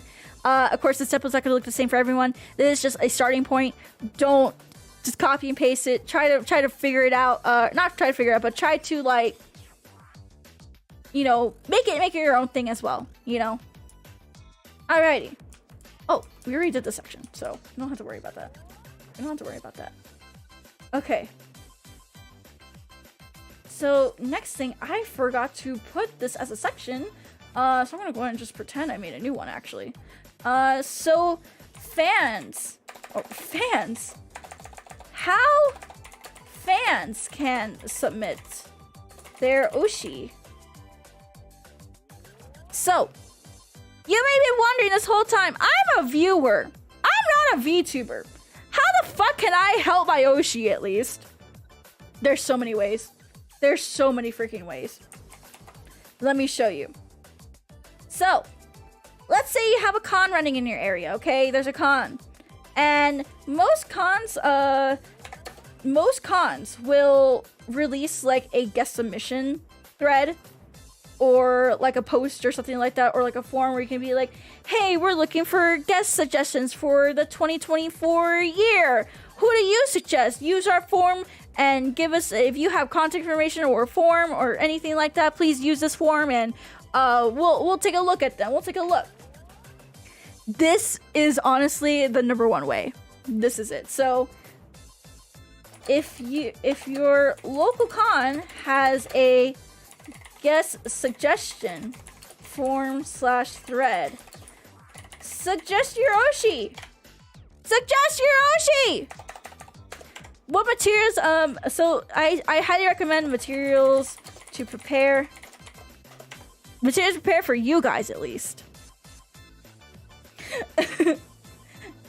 There's an OffKai guest request form where they're not. I don't think we're doing guest request form this year. We're doing self submission style. So That's what this section is for, at least. That's what this section is for. But yeah. So yes, the materials you should have prepared. You should... let me see. Have a clip. I think like the biggest thing is have a clip of your Oshi to share. Have a clip of like your favorite clip or like their most popular clip. Your favorite or most popular clip. Share what you like about them, because cons really do listen to people, guys. They do listen. They do look at the guest submission forms, and they really if there's like more people that of course like shield a person, the more chance of like it'll happen. But they also are looking for like, you know, passionate people who, you know, there's like a small group of people who really want like, you know, this certain person out here, and they're sizable enough and they're very passionate about them. They it sounds like they will come like for this person if they like. That's a bad sale to them, pretty much. Share what you like about them. If possible, leave contact information. Leave contact. Oh yeah, and share what you liked about them and their social media links. Alrighty, so those are the 3 things I think everyone should have prepared. So have like a clip of your Oshi, something funny, something, a very popular clip from them, something that they're known for. Share that with them. Include that in there if possible. Share what you like about them and any social media links so that the con can go check them out. And if possible, if they already have like the contact information for mine, like it's nyaruchuuu at ShirayuriPro.com, share that with them. It gives them a lot more accessibility for them. And then let me think. So yeah, that's like, honestly, that's like the biggest thing. It's just literally go to the convention and be like, hey, I want this person.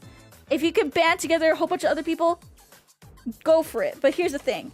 There is some etiquette to this. There is a kind of etiquette to this. So, suggestion etiquette for fans. Don't spam. Don't spam. Don't spam them. Don't be like every single day adding them or like emailing them every day, or, you know, constantly spamming like the thread or the form or anything like that, because they want unique people to tell them. If it's just one person, that's okay too. But they also they're looking for unique individual, like you know, users and attendees to tell them that they want this type of person. So don't spam. Don't please do not spam. It harms your Oshi of a chance to be a guest. Yeah, you are legit harming your Oshi if you do this, because I've seen in the past, just not VTuber guests per se, but definitely people who wanted to get started doing guesting stuff. I would get like suggestion forms, and I would go through them like, why do they all sound exactly like the same? It's literally the same suggestion, the same typing style, the same exact like wording, everything like that. And then I realized, oh, they just went on like completely different devices and just like spanned themselves to make them look like they're being suggested by like unique people. It hurts them so much more. It hurts so much more when you spam it. So do not do it. It just harms them so much. Time to dust off the alts. No, don't dust off the alts. Don't use alts. Don't spam in any sort of way. Your one suggestion is more powerful than 50 like fake suggestions, if that makes sense. I mean, if you know people who, like, for example, for me in Colorado, I have actually a lot of fans here in Colorado. And they always tell me like, oh yeah, you should go to like, you know, Nandescon, you should go to all these other events in Colorado and everything like that. But I have suggested myself to those events in the past, but they never have reached back out to me. Oh, And I think it's because, you know, they just don't have the experience working with VTubers. And that's totally okay. That is totally okay. But what helps is when I tell all the people that are in Colorado, like, hey, if you see a thread out there, suggest me to them, send them an email and tell them like, hey, I'm a fan and this person is local. I think that would be super cool to have. So can we get ChatGPT for that? No, don't do it, you stinkies! God damn it! I mean, serious! I mean, so super serial right now. Please. Don't spam. Do not spam. Alrighty, so if your local has a guest suggestion for thread, suggest your Oshi. Just don't spam. That's if I could give like don't spam. Don't be rude or aggressive as well. You know what? I'm putting that here because you guys are no, I'm not saying you guys are being aggressive, but it's a good example of this. So don't be rude or aggressive. Again, it can hurt your Oshi. Having very being very demanding about it, being rude or aggressive, it does reflect on like, you know, the person that you're suggesting. So don't be rude or aggressive about it, please. Please. It's a request, not a demand. Yeah, it's a request, exactly. It's a request, not a demand. Don't be like, oh, if you don't bring Nyaru to this convention, I am never coming to this convention. I'm never buying a badge again. Don't do that. It hurts your Oshi if you do that. It leaves a bad impression that they have very aggressive fans and that they probably need to like be on tiptoes around them. Yeah, if a fan is asking for the VTuber is nice and professional, it reflects well on the type of audience they might draw in. Exactly. So yeah, just don't spam. Don't be rude, aggressive. And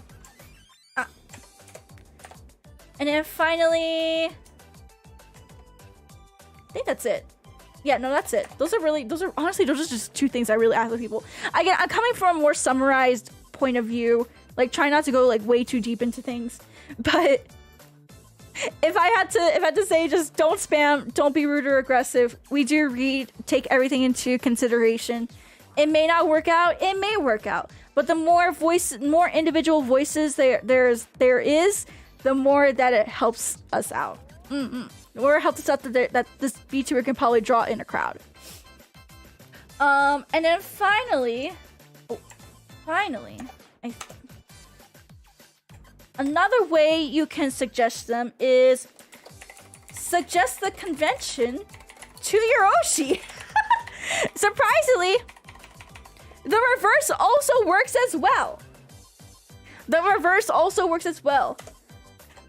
Telling your Oshi about a local con will put that con on their radar. They can also self-submit themselves for a chance. So yeah, actually telling your Oshi like, hey, there's a con going on next year. I think you would be perfect for it. You should like reach out to them and everything. That is also that's equally as valid and equally as important, if anything. You might want to go how far in advance they should make this recommendation. Oh, that is true. I think that's gonna go in my general advice section. Don't worry, I have a general advice section that I'm just trying to like hit like most of the bullet points, and I'm gonna go like into more general advice section. I think I had that planned for it, and I don't know if my family's watching this, but can you please grab Yoshi? Thank you. Okay, sorry. My dog is like, he's really scratching at the door. I feel really bad now. Okay, but yeah, suggest a convention to your Oshi. Tell your Oshi about the local con that will put that con on their radar. They can also submit themselves for a chance as well. So these two things, honestly, are the two things you can really do to help your Oshi get put on each other's radar. And suggest them to the con and suggest the con to them. Yeah. Alrighty. Okay, so that is how fans can submit their Oshi to any events or conventions. Alrighty, so finally, this is my general advice section. This is like shit. This is personal Onesan Nyaru giving you advice and everything like that. So I'm actually not gonna write them down. I'm just gonna like kind of like tangent. I'm gonna tangent this. I'm gonna hardcore tangent this. Feel free to listen. I'll do my best. Okay, so advice number 1 I would give. If you want to be a guest at a convention, please do it at least like 8 to 12 months in advance. Plan out what cons you want to reach out for. So for example, right now is kind of a good time. Like literally right fucking now is a good time to start reaching out to conventions for next year. Because the more time you have in between to plan things, the better outcome it will be. So yeah, 8 to 12 advance. I highly recommend reaching out to the con 8 or 12 months in advance. If it's literally right after the convention, don't reach out to them literally right after, honestly. Don't do that. They are in like about a month or 2 after the convention, they are in recovery mode. They are not going to be looking at emails. They're not going to be thinking about like literally, they literally just got done and they're not good. They're taking their break. All the staff on board is going to be taking their break. Like OffKai for us ended, what was OffKai this past year? It was in May or June. No, it was in June. It was in June. OffKai was in June. About like August, September-ish is when OffKai started like getting back on gear, getting back on the saddle for everything for next year. So that was like, so I'm gonna say August is when they really started planning everything. So they had June, they took a whole break in July, started reawakening up in August, and then starting to get more for full throttle as we get into September and October. So keep that in mind. Will this stream be archived? Yes, it will be archived. Keep that in mind. So reach out 8 to 12 months in advance if you want to guest at a certain convention. However, do not reach out literally right after the convention. Like give them at least a month. So that way they can rest and everything. Because otherwise they will get lost in emails. We won't. Trust me. Your email will probably get lost. It will probably never get read, and we do our best, but we're in recovery mode at that point. We're not going to be looking at anything unless we got to deal with shit like right afterwards. But yeah. Second rule of advice that I can give you, honestly, is 5 months getting too late. Oh, so that's actually what I was about to bring up. So when is it too late to suggest or to like reach out for like a guest thing for a convention? Depends on the con, actually. Some cons are planned like super late in advance, or super late. Some cons planned super early. The smaller the event, the more you can possibly get away with like reaching out maybe like 5 to 3 months in advance. And that's for like smaller events, like small local ones that barely get like 500, 1,000 people. You can potentially get away with it. Of course, it's not recommended. The earlier you reach out, the better. But for me, at least, like I was about to say something that I really was not supposed to say because that is saved for next year. Yeah, it does depend on the size at least. Yeah, just reach out the day before the con. Yeah, just do that. Yeah, y'all can do that.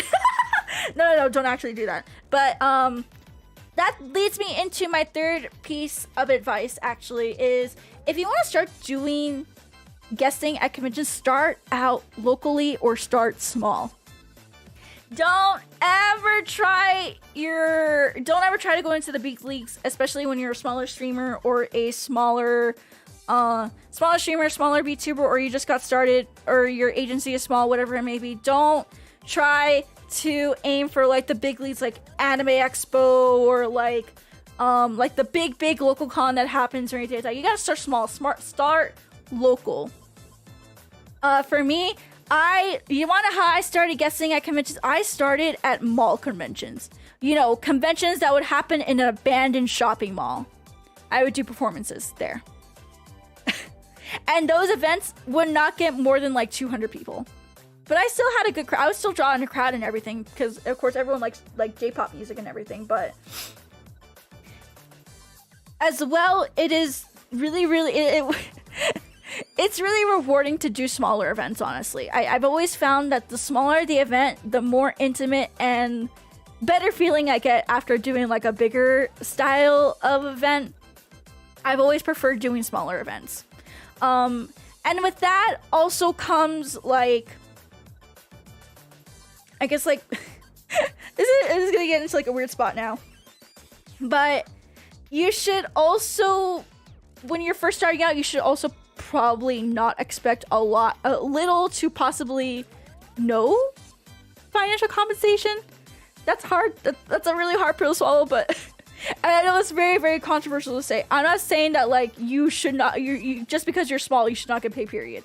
But when you do go to smaller events, there is, of course, less money to go around. So, for example, if you do like a local con, like for me, when I started out, I started just doing local events where I can just go up, drive for the day, to like the local abandoned mall, and doing a performance. Like it cost me like maybe like a quarter of tank of gas and like some food. That's it. Think of it like you're investing in yourself. You're building up that portfolio. It kind of sucks that it's like that. But if you do want to get a start somewhere, starting small and having no expectations that, you know, you'll get a lot of like financial compensation out of anything when you start small, it will build you up for the future. Of course, you do deserve to get paid. I will say everyone deserves to get paid no matter like the events or like the event or anything like that. But when you do work with smaller events, it is much more of a risk than anything. But I don't know. I personally prefer, I really, really, really prefer smaller events. Let me see. What other things? Hold on. I have like a little bullet list somewhere. Where's my bullet list? Let me get my bullet list. Boop, boop, boop, boop, boop, boop. Get my bullet list. Get my list of bullets. Pew, pew, pew. There you go. Okay. So yeah. Next thing. I think I said this earlier, but oh my god, it actually does not matter the size of the event though. This one I think is super, super important. Always have a contract somewhere. Because there will be, so this, I'm coming from this from a guest perspective where it's like, okay, I volunteered myself to do a performance. But then out of nowhere, like last minute, the con will come up to me and be like, hey, like, can you do this as well? And I'm like, well, of course, like, I want to do everything, but it's not initially what I, like, signed up for. So a contract will not only, like, you know, protect you in those instances where it's like the con can't come up to you last minute unless they want to, like, revise the contract or anything like that. It will give you so much protection when it comes to, like, anything legality or, like, they try to, like, put anything extra on you. Always, always, always have some sort of contract, whether if you write it up yourself or the convention writes it up. If the convention does write it up, I highly, highly, highly recommend have someone look it over. Personally, I would have a legal professional look over it. But always be wary of contracts. Always be, always have a contract to work with. Because it will protect, it's mostly just to protect yourself, but, yeah, it is mostly just to protect yourself and anything. Always read a contract. Thankfully, OffKai Expo works for contracts for everyone, so hahaha. Contracts, yeah, they're not fun to deal with, honestly. They're kind of scary and intimidating at first, but trust me, having a contract will super, super help you. Let's see. Next piece of advice I want to give that I really couldn't fit anywhere else. I guess I could talk about like some red flags that like I personally look out for in cons that you can partially look out for if you want to guess anywhere.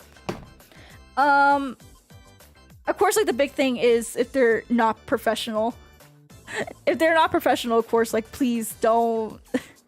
If you do not feel comfortable or you feel like they do not like meet like a certain professional standard you have for yourself, it's not worth it. It's not worth it.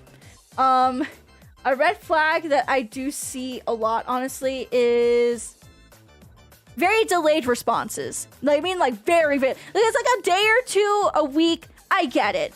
Up to a week, I so get it.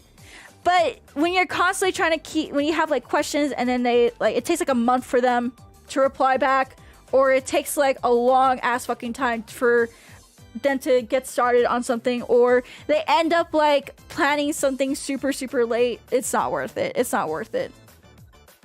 Professionalism and communication are one big thing, and they cannot like meet those two things. Like, oh, oof, it's a red flag. It's a red flag.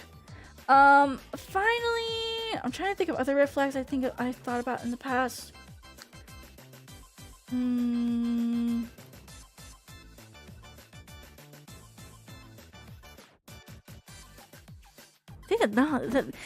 can't really think of my red flags now. Dang, cannot think about my red flags.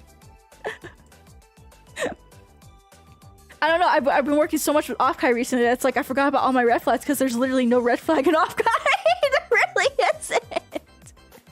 There really isn't.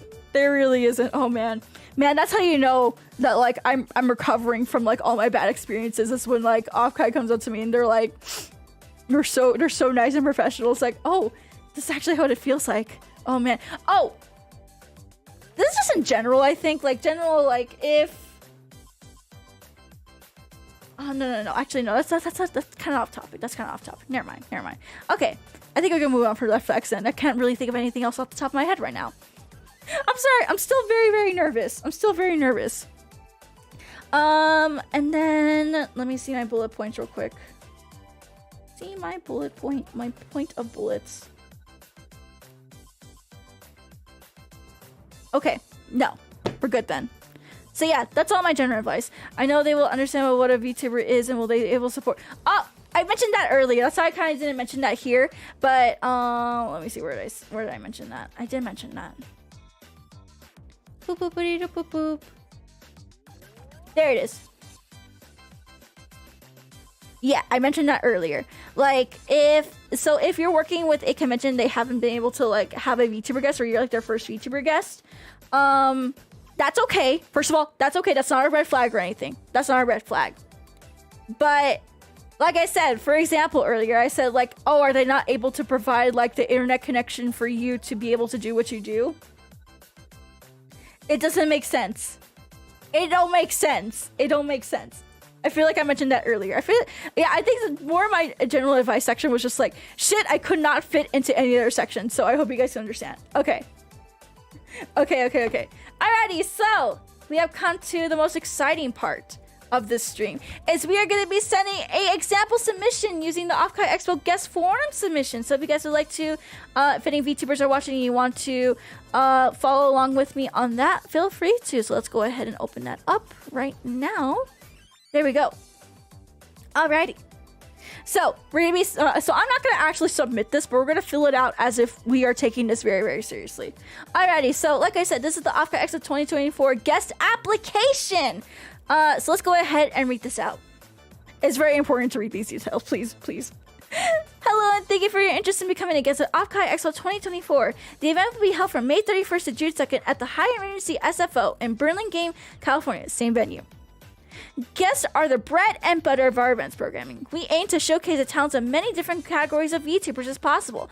As well, we make use of the possibilities of an in-person event. As such, guests will be compensated for their time and effort and help make OffKai Expo 2024 a success. So, a few notes to consider. So they're already giving us, OffKai Expo's already giving, so not all cons will really do this, honestly. Honestly, it's very rare for cons to even have like guest applications out.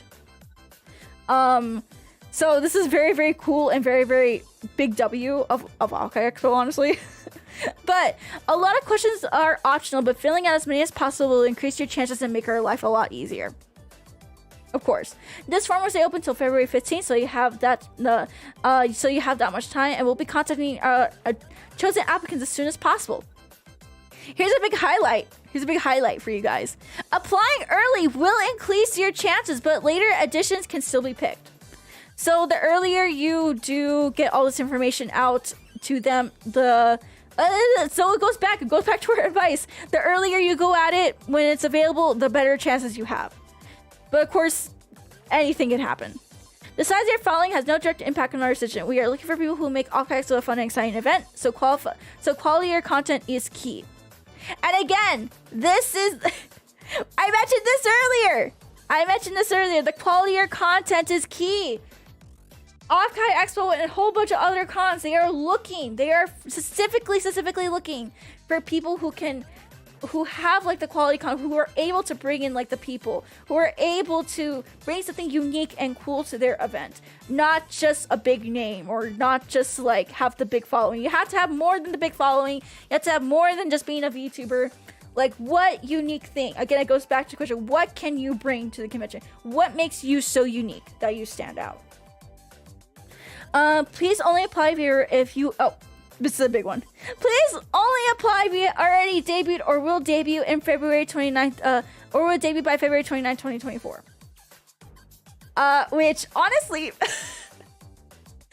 I think, I don't know if I have to say that, but you definitely should already be debuted by the time you want to do guessing stuff. You should already be like an established streamer. Not established in like I need to have a big following or anything, but you need to have like consistency and be able to like, you know, just be out there already, you know, not just debuting or anything like that. If you're a representative VTuber agency or group and want to work with us, please reach out to us directly at liaisons@offkaiexpo.com. So that doesn't really technically apply to me, but we're going to pretend I'm an indie. Due to the volume of application, we cannot respond to every single submission. Please refrain from contacting staff about the status of your application. So this is super important. This is your one. So I know I said self-submission and you have like the email template and everything. But again, OffKai is a very unique case where this is your one form. This is your one thing you need to just submit, and then that's it. Some cons will have you reach out through email. Some won't. Some will have this thread, but some will have not this thread, this form. But do keep that in mind. Keep that in mind. All applicants are reviewed and handled by our trusted and vetted liaisons team only. So I actually have no say. I'm gonna say this now. I have no say in what guests are gonna be picked.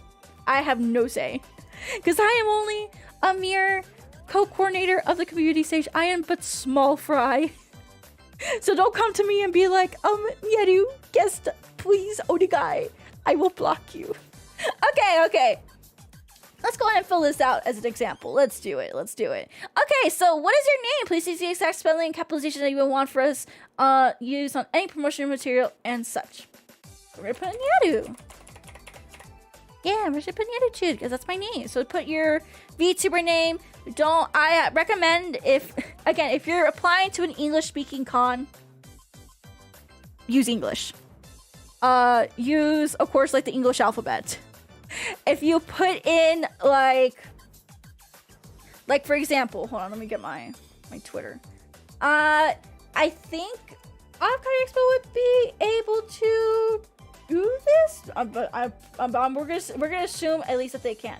So for example, I would put Nyaruchuuu, but I would not put Nyaru. I wouldn't put this. First of all, too weeaboo.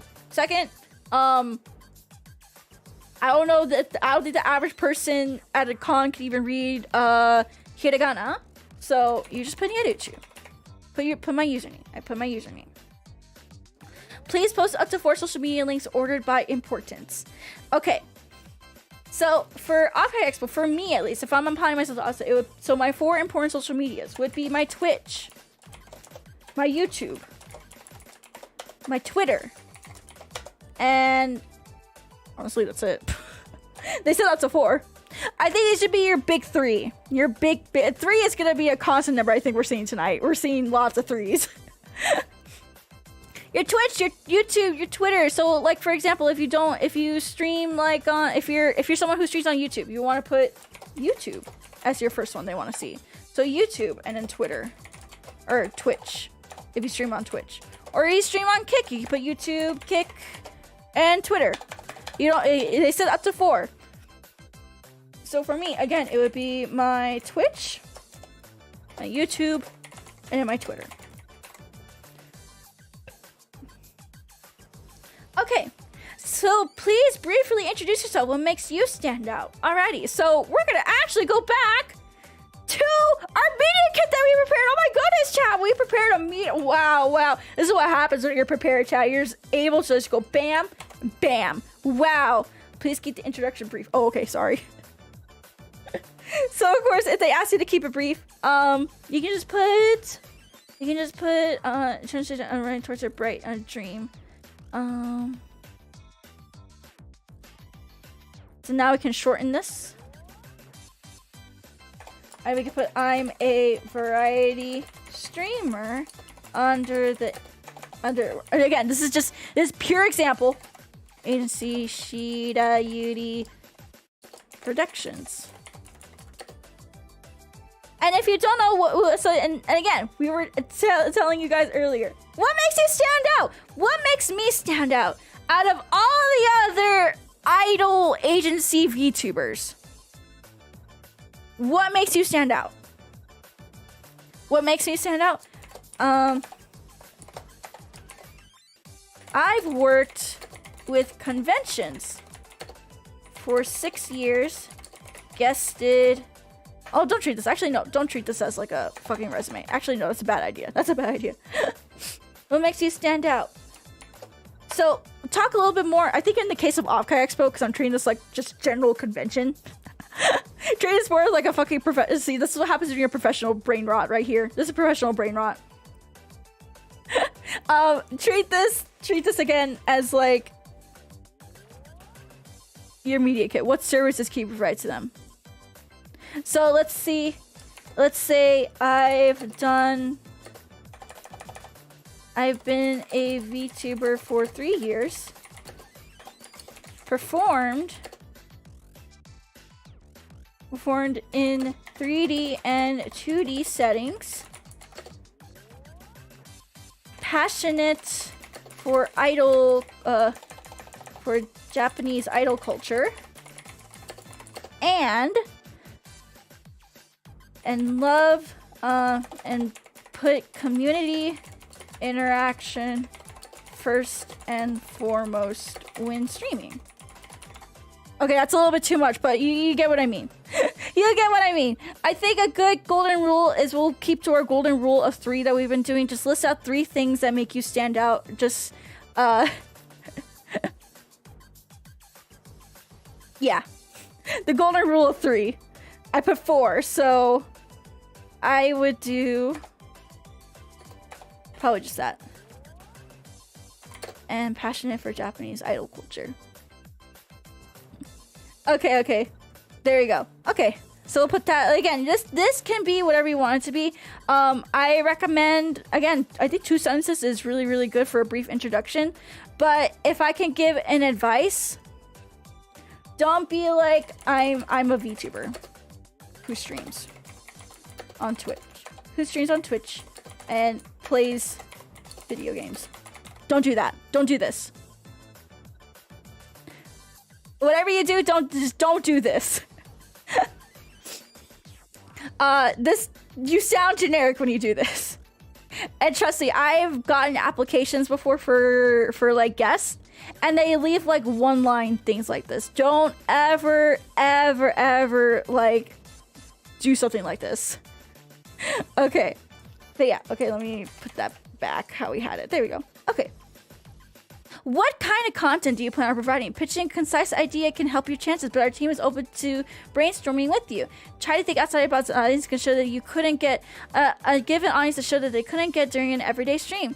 If your idea involves other talents, please name and link us at as well. Please note, if chosen, the guest status does not automatically apply to any collab partners you bring onto the panel or performances. Exceptions may occur. Okay, so something I think that can help me stand out is the fact that I have 3D abilities. I have 3D abilities, oh my goodness. Or that I can set myself up to have like a 3D concert. So I'd like, so we're, again, this is like a sort of, how do you say? I don't know how you word this. Oh my goodness. I'm sorry. I'm like brain farting so hardcore right now. So yeah, pretty much just try to, oh my god, I'm hardcore brain farting right now. Oh, I'm nervous, that's why. She got the ability. So you gotta treat it like a job. Yes, you do gotta treat it like a job. That's actually one thing I mentioned earlier. You gotta treat it like a job application. So again, something that makes it stand out is that I'm able to do a 3D concert. So what I like to do, so what can I do as at a 3D concert that can make it stand out? So through, let's say I'm able to do like a Twitch stream. Okay, so I'd like to do a 3D exclusive live concert for OffKai Expo that will involve community interaction. That will involve interaction with interaction including games, MC, and more directly with the audience or with the crowd. So again, an example. This is probably a really bad example. She has a technology. The crowd will be able to throw I don't know, a star object at me while performing. Directly from by using the Twitch chat. Again, I think this is a bad example, if anything. I think this is a bad example. But again, I'm coming up with this right on the bat. Wait, we can do that? I can set it up for you guys to do that. To be exclusively like the audience. Be able to do that. By using an app. For example. Okay, we'll just use an app. So yeah, so you gotta think about, they're already giving it to you there. What makes it stand out from like a normal stream that you can't get every day? I personally think mine is such a bad example, but a 3D live concert where the crowd will be able to throw a star object at me while performing on stage, and they can use like this really quick web app that I have set up. Like they should go to like www.nyaruconcert or nyarucon.com, and then there's like buttons on like on their screen where they can be like, oh, throw a star, or oh, throw this, throw that, throw something like that. I could probably set something up like that actually. Actually, that's a really good idea for a community stage thing. I'm thinking of more turn to community stage. That's probably my thing. But yeah, that's something that's pretty unique, that you have super cool technology that makes it stand out. It's direct. I have direct crowd interaction where they can go visit a web app on their phone, press a button, bam, and there's immediate interaction. That makes it exclusive to OffKai. That makes the experience unique to it. So again, an example. Yeah. Okay.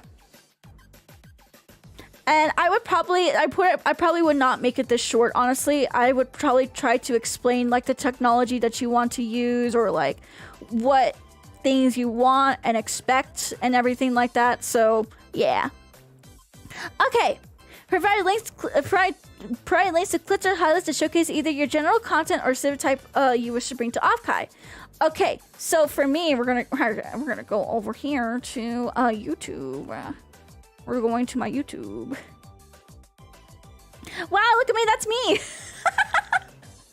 So we're gonna go over to my channel, and we're gonna go to my videos, and I'm just gonna pick out what clips, how many clips do they want actually? Provide links to clips or highlights. Okay. Clips or highlights the content you want to bring to show you guys your general content to the type you wish to bring to OffKai Expo. So for example, I'm gonna want to leave them like a recent. Okay, so here's the thing. Here's a hot tip for you guys. Don't include clips that are more than a year old, because who you are last year probably does not represent who you are this year.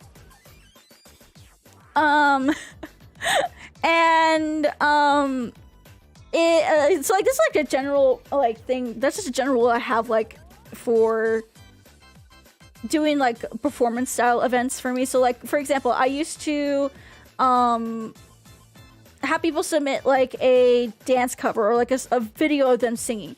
But my rule for them for submitting themselves with their singing clip or their dancing clip is that it must be a recent clip that is no older than like 4 to 6 months.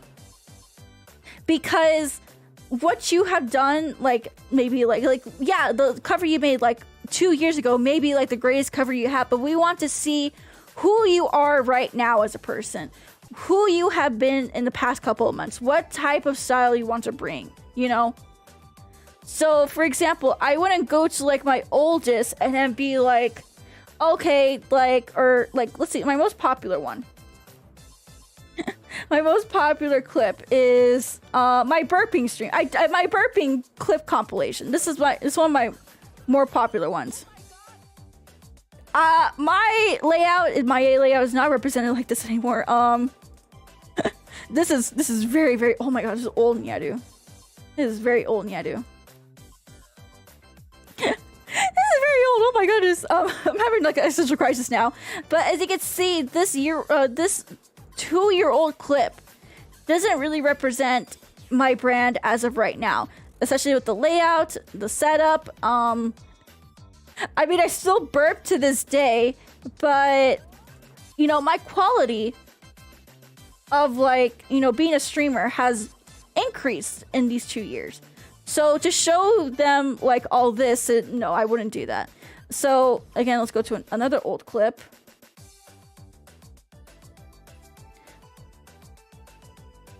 Another good example is it's one of my oldest highlight videos. But the quality is not there. Again, it is just not there. However, if I go to my most popular, actually I was at my most popular anyways. My most popular recent stream in like, let's say the past year, or my most recent clip is this pissing one. I personally would not show this to a convention because I think this is way too degenerate. Okay, this clip is way too fucking degenerate for them. Let's go back to our popular ones. Okay, I personally do like this clip. However, since I wanted to bring a performance sort of thing to them, I want to do live performance, I want to sing, I want to perform for them. This doesn't really represent the type of content I want to bring to the convention. So that also would kind of disqualify it. So now we go on over to, let's go back to our popular ones. This is my second popular cover. My second most popular cover, I Am All of Me. I would send them this. I would literally just grab the link real quick. Bam. Be like, just one vocal cover. Example. Vocal cover, just show them that I can sing. And then, of course, I pick my I Am All of Me cover. And then for like personality, you want to show off your personality to them. I would okay, let's go back to my popular. I would probably pick,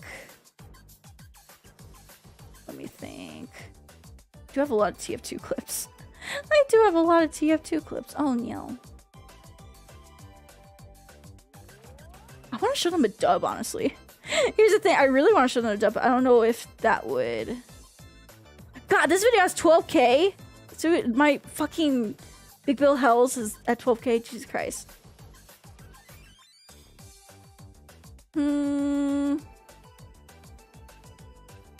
Let's go back to the latest. Let's do the latest. Let's do...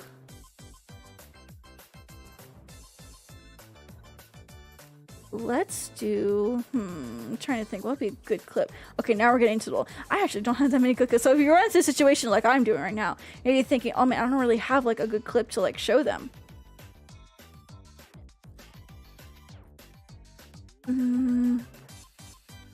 I would probably... Okay, so if I really had to fucking pick...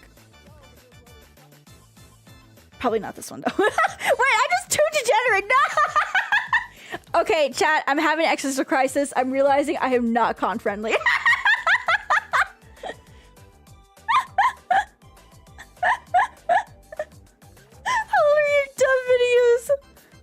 Nyaru license, you're good. Okay, so I can be degenerate. So in this case, in the case of OffKai, okay, in the case of OffKai, since OffKai is cool with degeneracy, I would unironically probably go with what's our most popular one?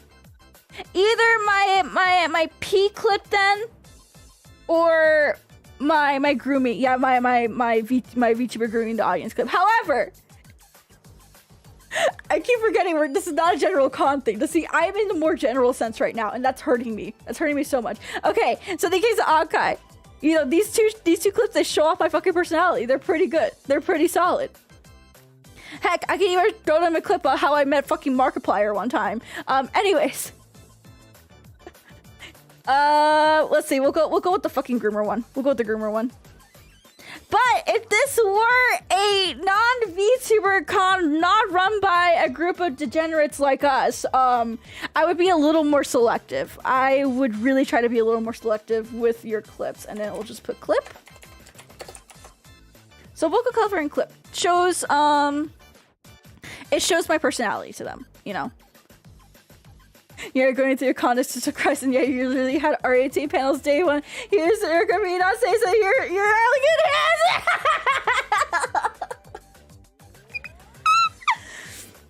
Listen, I'm professional brain right now. I have autism. But yeah, just gonna throw it out there real quick. While OffKai is probably okay with this, I would probably be a little more selective if it was like a general con application, though. Like, I would be a little more careful and selective. That's all I'm gonna say. Okay, so I'm crying so much. I literally have tears in my eyes. Okay, anyways, before I have another existential crisis, are you interested in holding meet and greets? Actual ticket prices, if applicable, we discuss it at a later time. Please know what OffKai understands that appeal of free meet and greets, even a low price, will dissuade troll attendance and help us recoup some of the costs of the meet and greet tech setup. For me, I would probably be like, yeah, I would like to be paid. It really depends on. I think that's more of like a you selective thing. If you're kind of worried, like I said, like about troll attendance, honestly, like even when I did my meet and greet at OffKai year one, I didn't have any troll attendance actually. However, I know this past year there was a little bit of an issue with that, so that kind of did deter it. But personally for me, I would like for it to be free. Personally for me. But again, this is up to you. If you'll have a meet and greet with you at the junk. I'm choking on my own presentation. Okay, anyways, personally for me, I would like for it to be free. That's just for me, but this is all up to you. I think if you have a much bigger audience, I think for OffKai, you do have to keep in mind that meet and greets, I think, only last like maybe an hour. And in general constants, I think most meet and greets last like an hour at least, or 2 hours at most. I've never seen a meet and greet go as long as 2 hours. The longest I've seen is 2 hours 30 on but on average it's 1 to 2 hours for like general conventions. But it really is depending on you. It just depends on like, you know, like the contract that you have set up and everything. So keep that in mind. Personally for me, I would do free. I don't think I have that much of a big audience that would probably go if it was paid. And I like to keep things free for myself as much as possible. But of course, it will also be up to OffKai Expo, so you must negotiate, you must learn negotiation skills and learn how to persuade and all this sort of stuff. Yeah. So yeah, there you go. So this is going to be one of your personal type of things, but how are you planning on presenting your content? Are you going to be remote? Are you going to be in person as your VTuber self? In person as a person? A mix of 2 and 3? I do not know yet. It's totally okay if you press I do not know yet. It's totally fine. The con's like a year out. We're all still not sure we're not sure yet.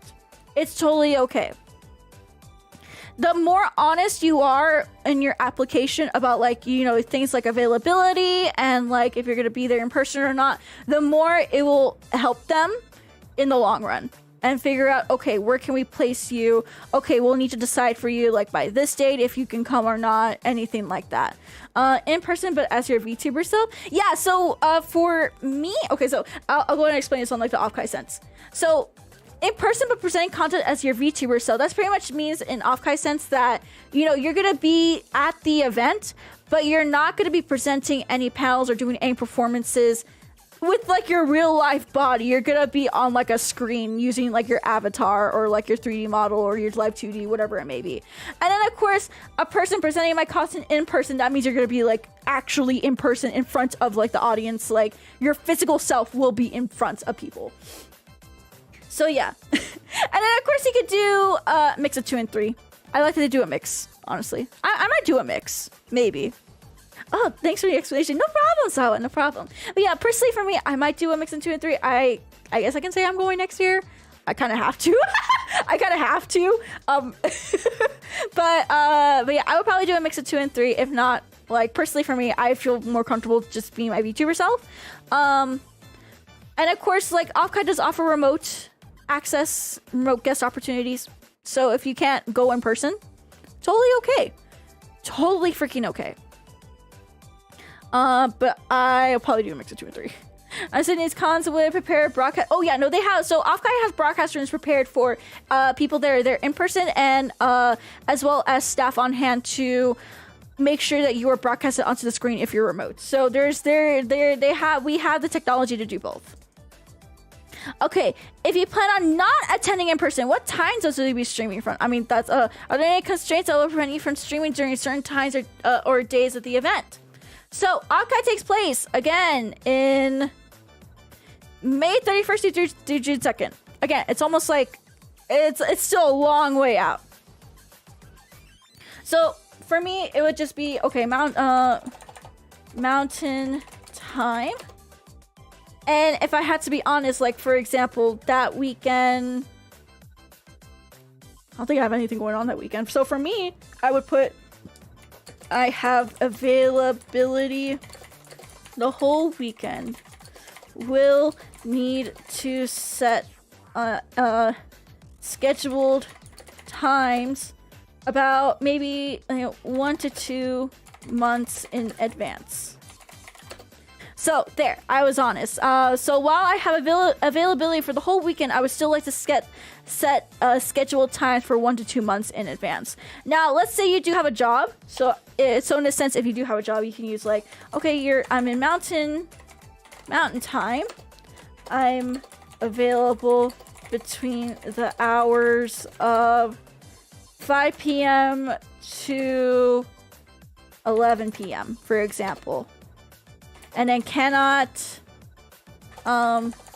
work schedule isn't given until like I don't know, like 2 weeks before the date.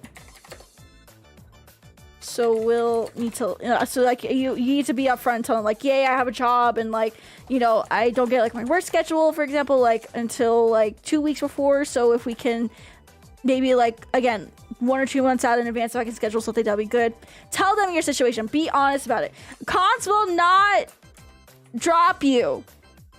Cons will not drop you because you have like a job or something like that, or something that you can't work. Because like, trust me, OffKai will work with you some way.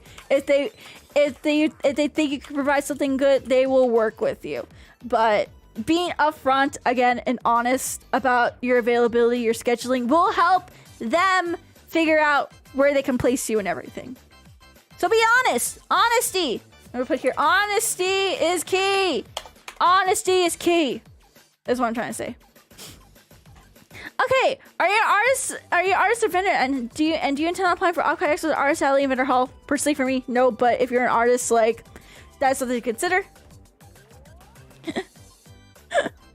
Please provide your way for contact you, and as well as a backup, i.e., email, Discord. Okay, so for me, I'm the type of person that will give as many ways to contact me as possible, because shit happens and sometimes it's better for us to be in contact in some other platform. So for me, my my golden 3. We're gonna, again, playing rules of 3. So email, Twitter, actually email, Discord, and then Twitter. And then backup email. So I kind of broke my golden rule of 3, but I'm gonna put a backup email just in case. Personally, for me, I always put a backup email. So like I put my email, my Discord user, my Twitter user, and then just a backup email just in case. KJ is super important, so be sure to include all the ones you frequently use and check. Yes, that's another case day too. Thank you, doll. Thank you. Please be sure that if you include, like, for example, your Discord or your Twitter, they are things that you check at least like on a daily basis. Because there are going to be some moments for convention planning where you need to respond like ASAP, and they need to be able to contact you and get a response like ASAP, for example. So for me, I check all 3 of these every single day. All of these, so I would include these 3. And then honestly for me, because I'm autistic, I have just a backup email just in case, but you don't have to. These 3 are gonna be the most important. If you can, provide a backup email. But again, make sure that they're professional emails that are I have to keep saying this because this is just like number 1 pet peeve when it comes to like event organizing, is working with unprofessional emails. And yes, there is such thing as professional emails. For example, at nyaruchuuu at ShirayuriPro.com, that's a professional email. I don't want to be seeing like Sonic X Shadow Fan Lover 42069, because that's not gonna make like, because when I read that email, I'm gonna be like, who the heck is this? I don't recognize this email. Then I have to like go in and like search who the heck this is, or like try to figure out, read back who this is. Having your name in your email, having a very easily identifiable email is just so nice. It is so nice. Not sure what often has to do with that backup emails, but all right. Listen. It's just a me thing. You realize the amount of people who put emails like that. I know. No, seriously. I had to deal with it so many times, and I'm like, and I had to make a rule eventually. Like, please provide professional emails, because we need to be able to identify who is emailing us, so that we can act like as quick as possible. Otherwise, we would have to go through a backlog of emails, go through like forums and everything like that to be able to see like who the heck this is. Especially when I don't start like an email with like, hi, I'm so and so from this group, or like I'm so and so, and there's like, hi, like I have a question and here's my question. Please get back to me. And I don't know who this is. So have a professional email again. Thank you. And then other than that, that's pretty much how you can fill out the OffKai Expo guest application.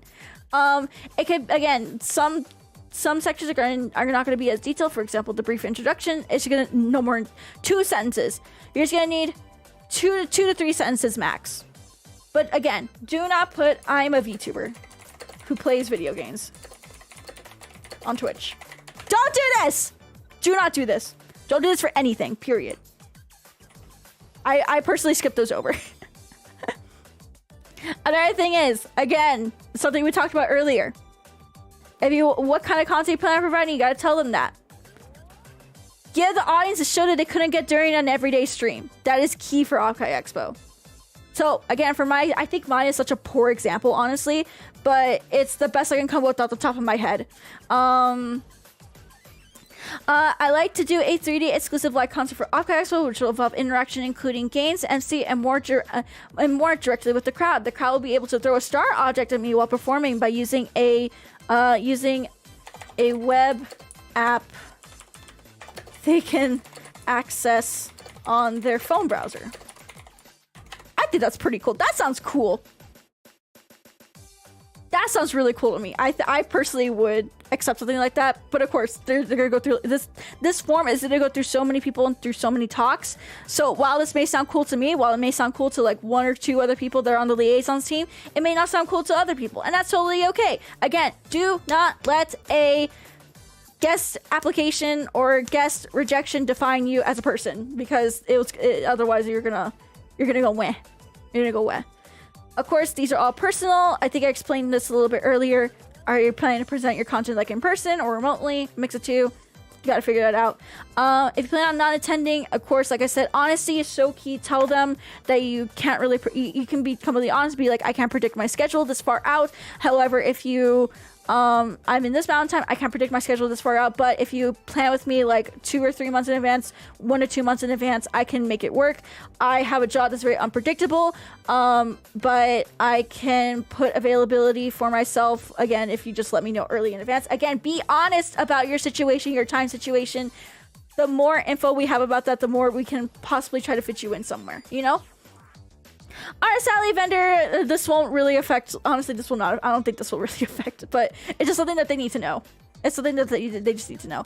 I personally had to have questions like this all the time for guest applications because, you know, it would kind of suck when you're like one person going to a convention, okay, and you're working like vendor hall, Sally, and then you had to like leave your booth during a very active like weekend just to go do a panel.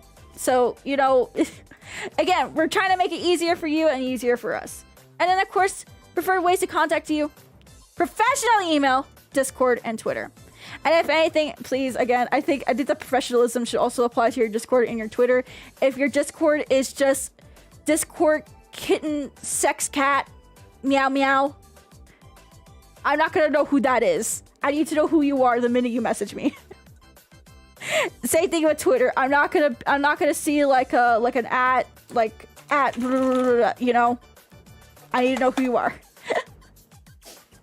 I'm just really surprised I have to, because like, again, this is one thing that I learned at like doing events for so long. It's like you have to tell them to have professional links and emails and everything. It just bothers me so much. It probably doesn't bother anyone else on staff. I'm probably like the only outlier, but but yeah, that is how you can submit. I'm not going to submit this, of course, but I hope this guide could at least help you out.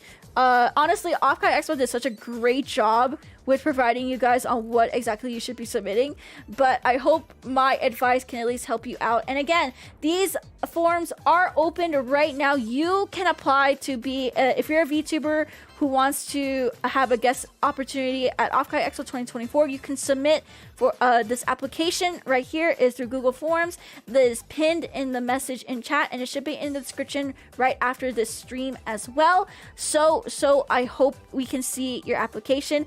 I do have to give a disclaimer. I am not involved in the guest processes for OffKai Expo. I am only just a co-coordinator of Community Stage.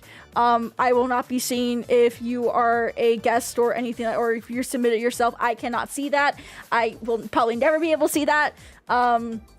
So if you come up to me and you're like, Nyaru, I submitted like an application, what do I do? Like, or can you get me in? I can't do that. I'm sorry. I'm gonna let you know now. I can't do that.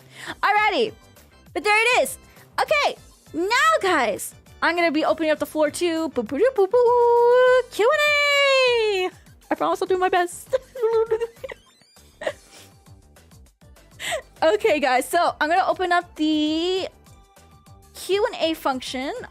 So have questions about guesting for cons. Send them here. Alrighty. Start Q&A. Alrighty, we have the Q&A thing now open, chat. We have it open now. I'll be looking at the question section right now. So if you had a question, I did say at the beginning, I didn't keep saying it throughout the whole thing, but I did ask for questions to be left towards the end. So if I didn't ask your question, you left one and you don't know what the heck is going on, please be sure to use the Q&A function that you see here on YouTube chat, and I'll be able to answer your question. If not, I don't know what to do. Okay, let's see.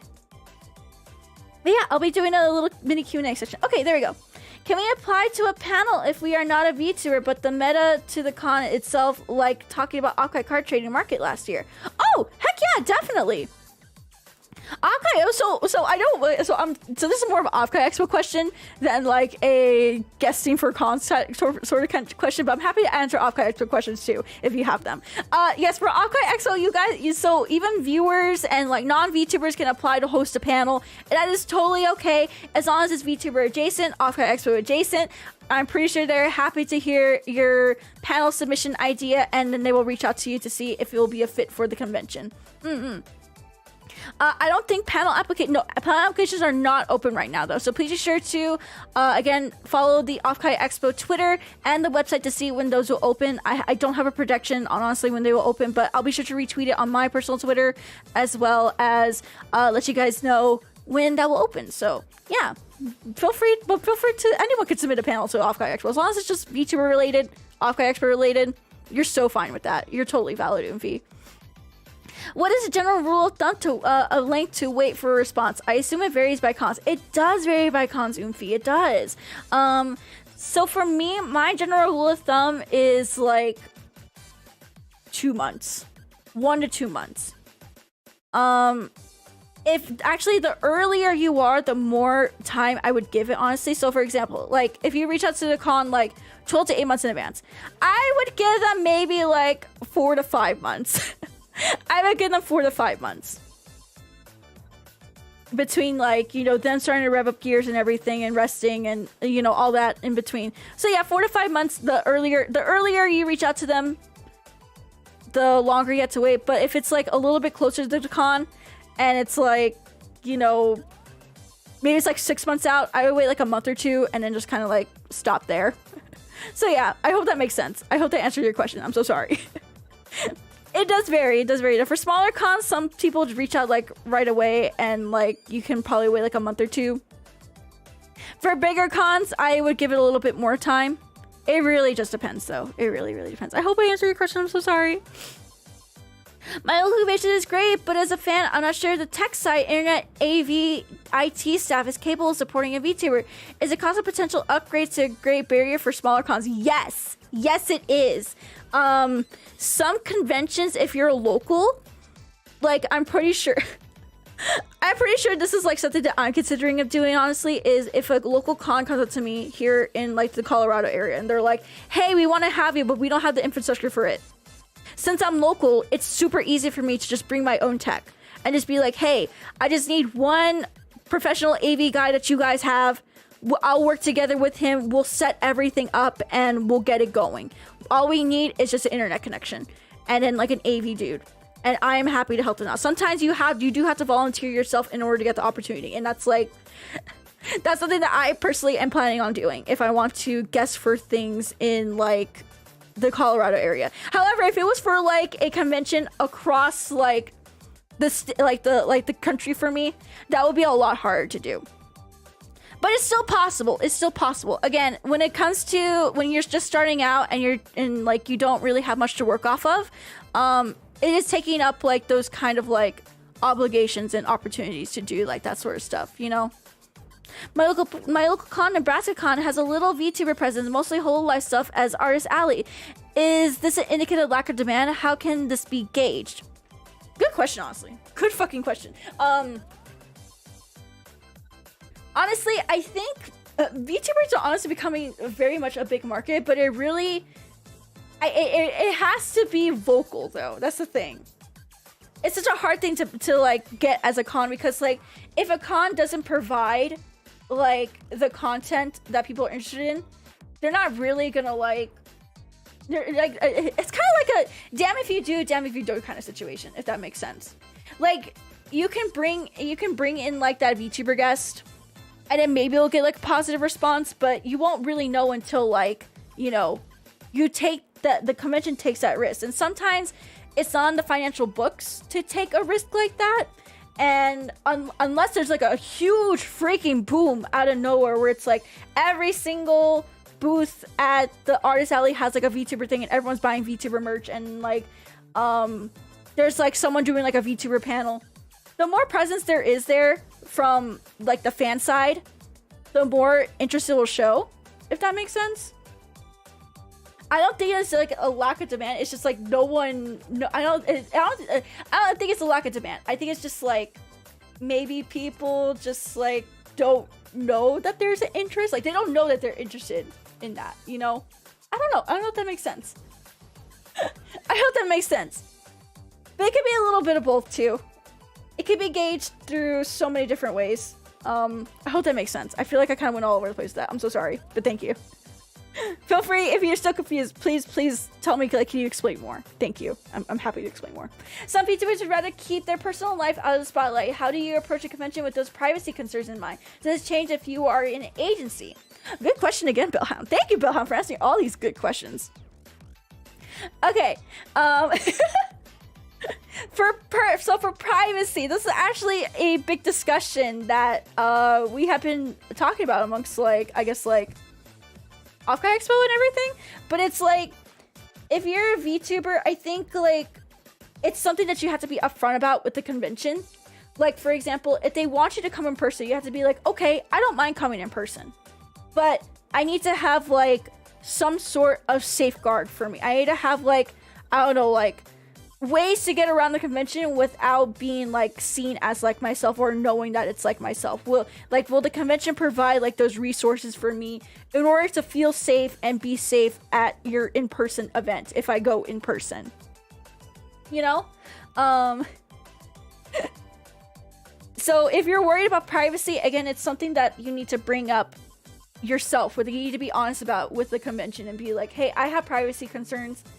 I don't feel I'm more than happy to come to an event in person, but I cannot do it, like, face to face. I have to have my VTuber avatar. Do we have the proper setup for that? Will you guys provide that? Will you guys provide a safety net for me, so I can feel safe?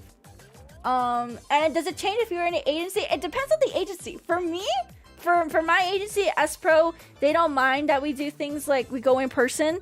Personally, for me, I try to keep it, but everyone in 𝗬𝘆Pro actually prefers to keep everything behind the avatar. But we do go to in-person events, and we do use our avatar at these in-person events. Personally, I do a really bad job at, like, specs and everything when I go to cons. I'll be so real with you, 𝗬𝘐. I'm so bad at that. It just depends on the person, but it's also up to you to be upfront about that sort of, like, privacy stuff, and it's up to your agency to lay down the rules that this is, like, a must, you know? Okay, would I still have to wear my seatbelt in the parking lot? Yes. If you're in a motor vehicle, you should wear your seatbelt. You silly Billy. In terms of events for a brand/media kit, would previous panels you have run be worth listing? So if you don't have much, so, like, for example, like I said earlier, let's go back to my media kit. Let's go back real quick. We're gonna go real quick to it. So for me, I have enough on my media kit where I don't need to list things like that. But if you're someone who's just starting out, doesn't really have, like, a, you know, like, you don't have, like, events that you've done before, you don't have the brand's responses, it would be a good idea to replace something like that with, like, a panel that you can do. Like, for me, I have here informational lectures and panels about Japanese idol, VTuber culture, and more. But since, for example, if I didn't have these events, I would definitely put, like, the list of panels I would do. However, I would only maybe do, like, my top 3 or 4 panels. And they all have to be somewhat, they all have to be different from each other. So, like, you can't do, like, I did a Q&A panel or I did, like, a VTuber panel at, like, I don't know, Youmacon, and then I did a VTuber panel at, like, Anime New York City.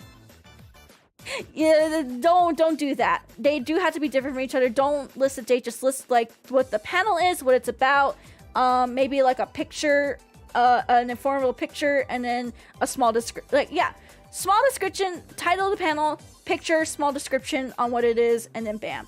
And just make sure that they're all different. If I had to give a cool physical example of that real quick, let me go ahead and show you. So, pretend this is my media kit real quick. Actually, pretend this one's my media kit. So I'm gonna put title of panel. And they can have, like, an image right here. And then short description talking about the panel and how I run it. There you go. So it would be laid out something like this, pretty much. Title of the panel, short description. It doesn't need to be laid out exactly like this, but this is, like, just an example of what you can do. And it could be also something like this, or something like this as well. Just depends on the type of formatting you do for your media kit. Again, the media kit does not need to look exactly like this. You can, there's so many different examples of like different media kits. If you just like Google real quick, hold on. Media kits. Media kit examples. Just Googling media kit examples as you see like right here. You can go into like images and you can look at different formattings and see what works for you. It can be, again, rule of thumb, just make sure it's in one page. But there's so many examples. Just look up media kit, press kit examples. You can find what works for you and what doesn't work for you, and you can format it to however you like. All it has to be is just one page, readable, legible, and simple to the point. Yeah. I hope that helps, friend. Thank you. Good question. Thank you. Put it back down here. Okay. How does VTuber go incognito in the VTuber parties at the con? How do most people toe the line between IRL while being anonymous? So that's something I struggle with. That's something I really struggle with because like I'm very much a carefree type of personality where it's like I don't really care if people know I'm me or not. Honestly, I really do not care. However, for some just don't. Some end up just sticking with like close friends. They don't have anything like identifiable on them that shows that they're like, you know, the person or VTuber. I've seen people who just wear like a mask and like a bucket hat and then just like some non-identifiable glasses and and all that type of stuff. For me, I don't really care. I really don't. But yeah, I don't know. I don't really hear of like, cause like here's the thing. A lot of people think there's like, oh, these cool after parties for like conventions and everything, and like after parties for guests. Not really, honestly. Not really. We just kind of want to go home and sleep. But there's not really VTuber parties either. Like, I mean, like OffKai Expo is like the one exception I would think there are VTuber parties at. There's not really like big VTuber parties or like meetups that happen at like conventions. Even at Colossal Con, I went to Colossal Con like a couple months ago, and there was like a VTuber cosplay meetup, but there wasn't like a VTuber meetup, and it really just depends on like the person, how comfortable they are, and everything like that. So, and then how do most people toe the line between IRL while being anonymous? Again, I think it's just up to the person. Again, I have struggled doing that. I don't think I'm the right person to even ask these questions to. But for me, it's like I just if it were me, if I were really caring about like, you know, people not wanting to know who I am, I wouldn't wear like, for example, my favorite like just things that identify me like very easily, snap right off the bat, you know. I wouldn't do that. I'm sorry, I hope that answers it. I'm not really, when it comes to like the anonymity type of questions, I'm really bad person to like ask that about, because like I do a shit job at that. Like online, my aspects clean. IRL, I suck. Suck at it. Especially when it goes to cons, because like I'm just very carefree at cons. Nice try, influencer. You can't fool me. I will infiltrate your secret after party. Oh yeah, no, guys, there's secret after parties like after every single con, and you're specifically not invited. Introversion and enemy inflatable Among Us costume works every time. Man, who will wear those, I wonder? There are couples hiding in plain clothes, so who knows who's yeah. Like I've been in plain ass clothes before. To like I actually know what at Anime Expo I was definitely in just plain clothes and not a single person like aspects idol fails IRL. And online I am so clean. IRL I suck.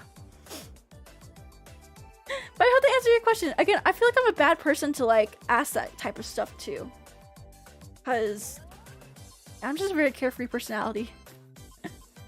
Dang, Nyaru keeping them secret. Oh no, she's keeping them secret. Alrighty, last call for questions though. Last call for questions. I really hope I did okay today. I'm very nervous, that's why. Real 100% important question, Oofy. Do you schedule meetups for your fans before and after cons? And will you join the capitalists before? Okay, for me, I'm still kind of nervous when it comes to like fan meetups, like especially in person. I'm not really that confident in how I look IRL and how I act IRL. Okay guys, digital shirkers, Pomni. I'm literally having an existential crisis every time I leave the door. Even at cons, I'm having internal existential crises. I may be carefree, but at the same time, I'm always like screaming because socializing and doing like those meetups and everything, I tend to be an observer most of the time for those type of things. So it's like, I don't like being the center of attention. I just want to like kind of watch everything from afar and be like, yeah. Yeah. I would love to do a meetup though. I would love to. I just need to like not have an existential crisis and not be the center of attention. That's the only thing. Like I want it to be super casual, super nice, super not like surrounding Nyaru in a circle and then like asking her like 1,000,000,001 question and being like surrounded. Like that, just thinking about that gives me like a lot of anxiety. I don't like that. But I'm doing my best. I'm doing my best. And will you join the capitalist before OffKai? I'll join you for a game of Jong in the atrium. But that's it. That's it. I'll join you guys for Jong in the atrium. Jong in the atrium. Mahjong Soul in the atrium. Let's fucking go. Yeah, there's a clown. I feel like a fucking clown sometimes. Do you think we have confidence? Okay, yeah, that's another thing too. Do you have confidence to meet someone like me? I don't know. We in chat, we can't speak for the mindset of all of us. Sorry, spaghetti at the first OffKai. No, I spaghetti hard too. Jong, all VTubers are clowns. So true, Oomphy. Just convert the gaming room to do all Jong. Okay, I will be sure to leave a message in our OffKai Expo staff thing and be like, okay guys, I'm now taking over the gaming room. It's now just a Jong room. Only Jong.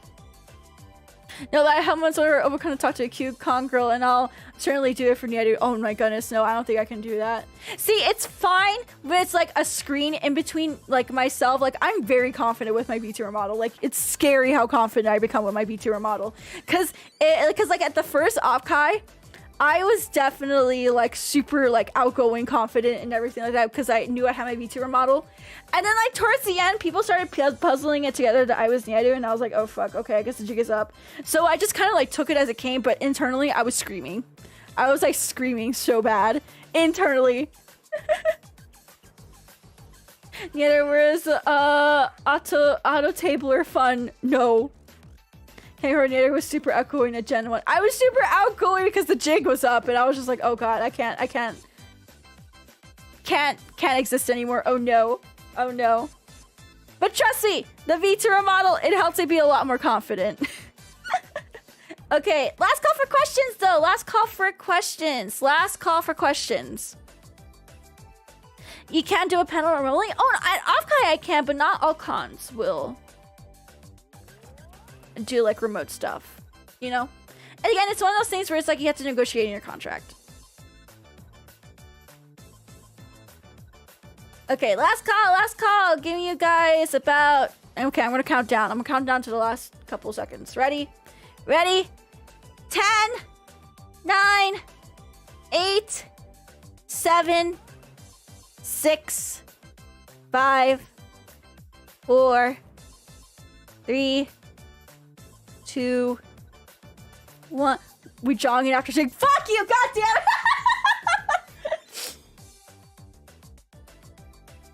I thought these were anonymous, but I guess not. Yet for Nebraska, I'll go to Nebraska. Yeah, send me.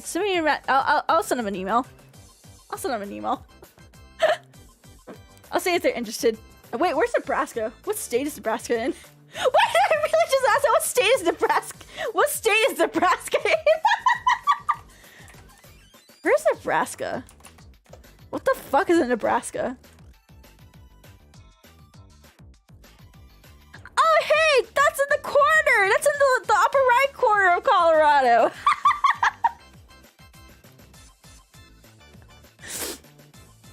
It's next to Colorado. Oh, shut up, I'm telling you. See, the question thing is just the pin comment. Oh, it should be the second little thingy. Here, I can unpin it. Here, let me unpin. There we go. Hopefully now you can see it. Hopefully now you can see it. Jong meet and greet win. God damn it. Jong meet and greet. Nebraska is in the corner. Yeah, it's in the corner of Colorado. It's the corner. It's the corner. See, the trick is that anime Nebraska is actually in Iowa. Wait, it's in Iowa? Why is it in Iowa when it's called Nebraska? Why? This makes me rage for some reason. I was like, oh, that's such a quick drive. I could definitely make it to that. Wait, it's across the fuck.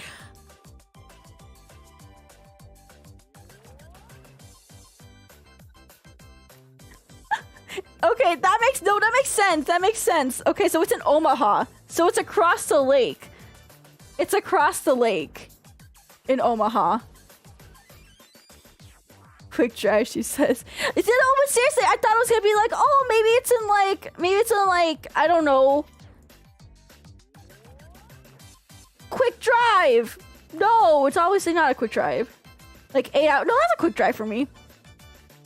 No, that's a quick drive. That's quick for me. Listen, the long road trips for me are like 12 to 20 hours. Actually, no, 15 to 20 hours more like. No, 12 to 20. That's a long road trip for me. Quick drive is 8 hours.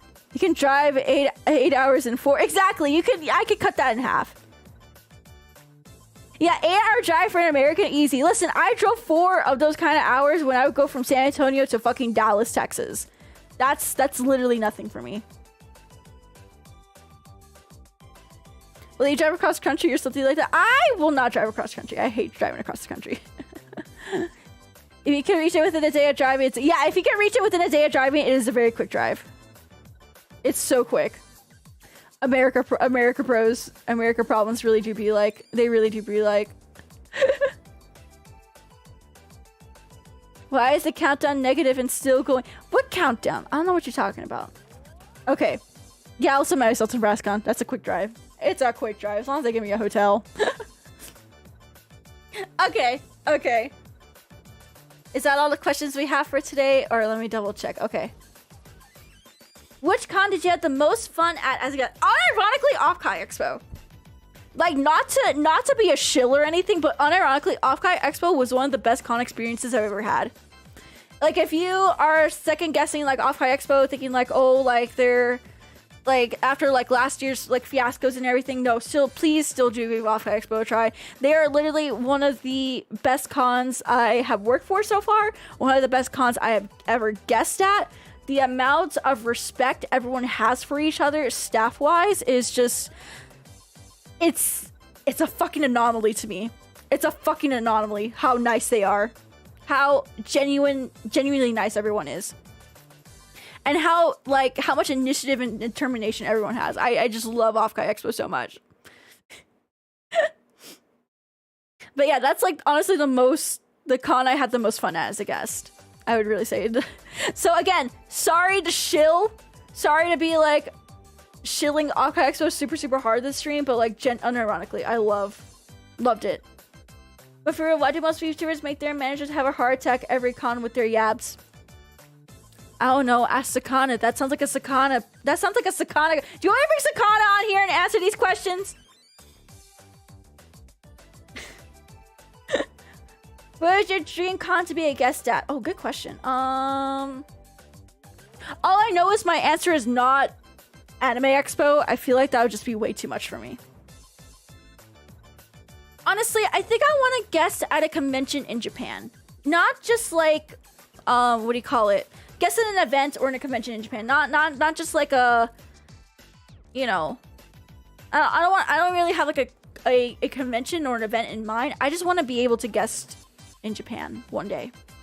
I was close and I got to the Philippines this past year. That was my first ever Asia event.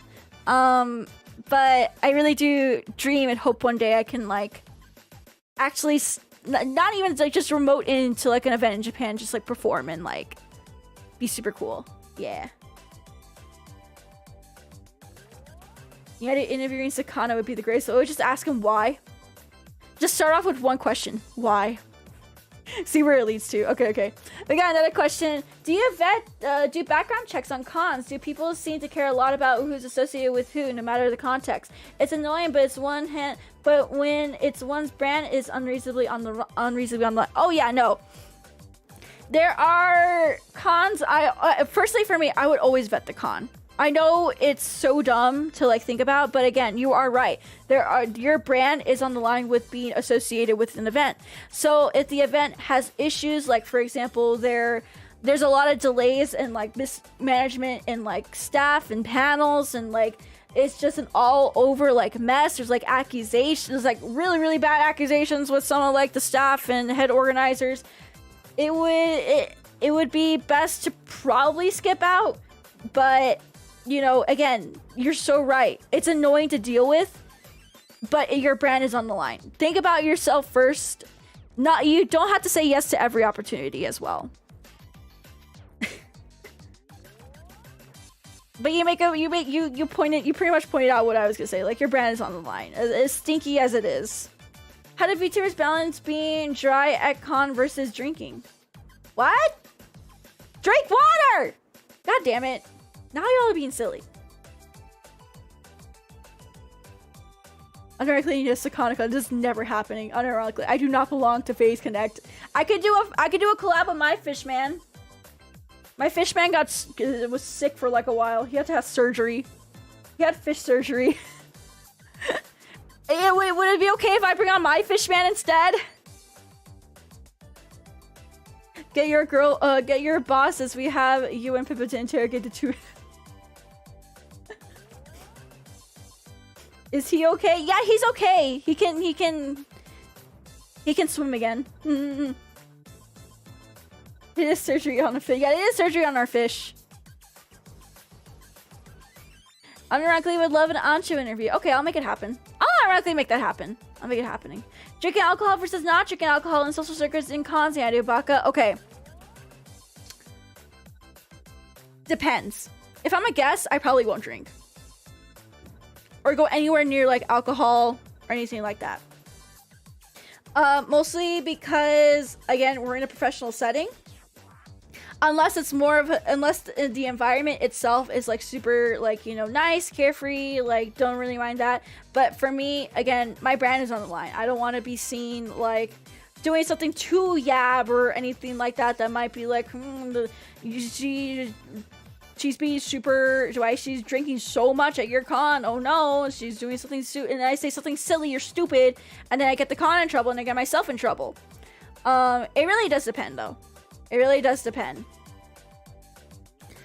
But for me, if I was guesting, I would not drink a sip of liquor. No, would not do that. I want to keep things like nice and professional as possible. Now, if I wasn't guesting, if I was casual, I'll indulge a little bit. I'll get a little girly drink. I'll get a little silly girly drink and sip it up. Yeah, gonna do my panel drunk. Let's fucking go. No, please don't do your panel drunk. You should definitely interview Anshin next Esper anniversary. I definitely would. Local Adon's 5 bottles of vodka. Local anime con more at 5. Okay, okay. Any more questions though? Any more questions? We'll give it one last call. One last call for today. Okay, everyone, ready? Ready? 10, 9, 8, 7, 6, 5, 4, 3, 2, 1. That's it! Yay! Thank you everyone for the questions. Thank you, thank you, thank you. Yeah, doing girly drinks, drink 3 bottles of alcohol the night before her concert. No. No, we're not doing -1, 2, and 3s. We're not. Why am I brown? God damn it. Shut the fuck up. Can you do another one of these, but with panels as a topic? Oh, I could definitely do a panel version. That's what I was saying at the beginning of this. Like, I could do this. I could do a panel about panels. I did this convention style, if anything. So, actually, how long did this take? Because 3 hours? Oh my fucking god. I would have been kicked out of the panel room by now. would have been kicked out of the panel room like 2 hours ago. Then again, we have the luxury of this being a stream, so it's fine. We have the luxury of being a stream. Okay, I think that's definitely a challenge I should do. Do a panel in 1 hour. Because I mean, like, most panel allowance is like an hour anyways, so they're forced to clear the room. So this would be a 1 hour stream. No, I went in too much detail, I think. And I think I went off topic a lot. I don't know if any of this was even like okay or good or acceptable for people. But again, all I want to do is help. And again, here are my disclaimers for today. Here are my simple disclaimers. My silly little disclaimers that everyone should read, like right now. Again, guys, thank you so much for coming. I do want to list out my disclaimers one more time. This stream is made with VTubers and VTuber industry in mind. My advice is based on my experiences. Do not take this advice as the sole truth. Please listen to and research other perspectives. Honestly, I think this was kind of a mess, but I really did my best. It was a mess, but I did my best. All approaches and end results will be different for everyone, and you are not defined by a guest status. Don't ever think, like, just because you got rejected to one doesn't mean you're gonna be rejected to all. You just gotta figure out what works. So yeah, that's it, I think. And again, if you weren't here for the beginning, I made a cool, cute little announcement that I am now part of OffKai Expo 2024 staff. I am the co-coordinator for the community stage. As you can see, there is me on the community stage last year for my 2D live performance and my 3D Q&A with Wonderverse. So now the stage is mine. I get to run it. And if you are going to be wanting to perform at OffKai Expo or want to do anything that involves community interaction, you will be working with me directly. So I hope we can work together. Yeah! And thank you so much, Billionaire, for the Blue Super. Thank you so much, friend. Thank you. No apple stickers for the teacher, so here's a peach. Thank you. I accept peaches as well. I accept any kinds of fruits. Wow, thank you. Okay. But yeah, that's my cool, epic announcement. Let me screenshot that announcement real quick. Yay. I'm gonna screenshot this real quick. Very cool. Thank you, Chad. Save. There we go. Alrighty, very cool. So cool. I'm so cool, chat. But yeah, once again, I want to thank you guys for coming today. I hope I was detailed enough or concise enough. I don't know. I feel like I went kind of all over the place. Not sure if I ever used the device, but it was good to know anyways. Thank you, Neri. Thank you, Purity. I'm so glad you learned. I just hope people learned something today. That's the goal of this stream. Is I wanted people to learn, no matter if you were a viewer or a VTuber yourself. These are all just good things to know in the end, and I just wanted to help. I wanted to help. Yeah. Really good at giving advice. Thank you. I'm really trying. I really don't think I did a good job today, but it's just my nervousness talking, if anything. I hope I did OffKai even good too, but I also want to thank OffKai Expo for letting me do this stream. Again, please be sure to check out OffKai Expo. They are the VTuber convention that's held in Burlingame, California, right outside of SFO. So if you would like to go attend a VTuber convention here in the United States, it is here, called OffKai Expo, May 31st through June. May 31st through June 2nd. Yeah, I do remember the dates. At the Hyatt Regency in Burlingame, Colorado. Or no, California. And I look forward to hopefully working with people this coming year. I really look forward to working with everyone at OffKai Expo, whether if you're going to be a panelist, someone on the community stage, a guest, whatever you may be. I look forward to working with you guys, and I hope everyone that attends OffKai Expo can come check out the community stage. We're working really, really hard behind the scenes to make it super, super cool, and I hope my hard work can show off to you guys. Yay! OffKai Colorado win? I wish. Mini OffKai in Colorado, let's go. I'll host it. I'll ask Lysander. But yeah, I hope I did them a good job. I hope I did a good job in general. If anyone has any questions after the stream ends, feel free to reach out to me on Twitter, Discord, whatever it may be. I even have my email in the description box below. Feel free to reach out to me on any of these places, and I'm happy to continue answering any questions you may have or want a better explanation. Honestly, I think I do better explaining in text better than speech. But this was a cool exercise for me to do. And, yeah! I hope I did okay. I'm still so nervous. I'm gonna go take a nap now. Thank you guys again for tuning in. Thank you. I hope, again, everyone learned something today. And if you have any more questions, feel free to reach out to me. I'm always happy to answer questions. Alrighty. Today, we're gonna go ahead and send some love to Pam. Yeah, let's send some love to Pam. Yeah, let's go ahead and send some love to Pam. Yeah, let's do it. Alrighty. If you want to watch Joker and Falling Down tomorrow on my Discord, feel free to come by. Link in the description. Otherwise, I don't have anything else to shill. Yeah, I'm probably gonna jong after this. I'll be real with you. I'll probably jong. Probably jong. Okay. Thank you, everyone. I hope I did okay. I'm sorry if I did it. Yeah. Thank you. Bye. I'm so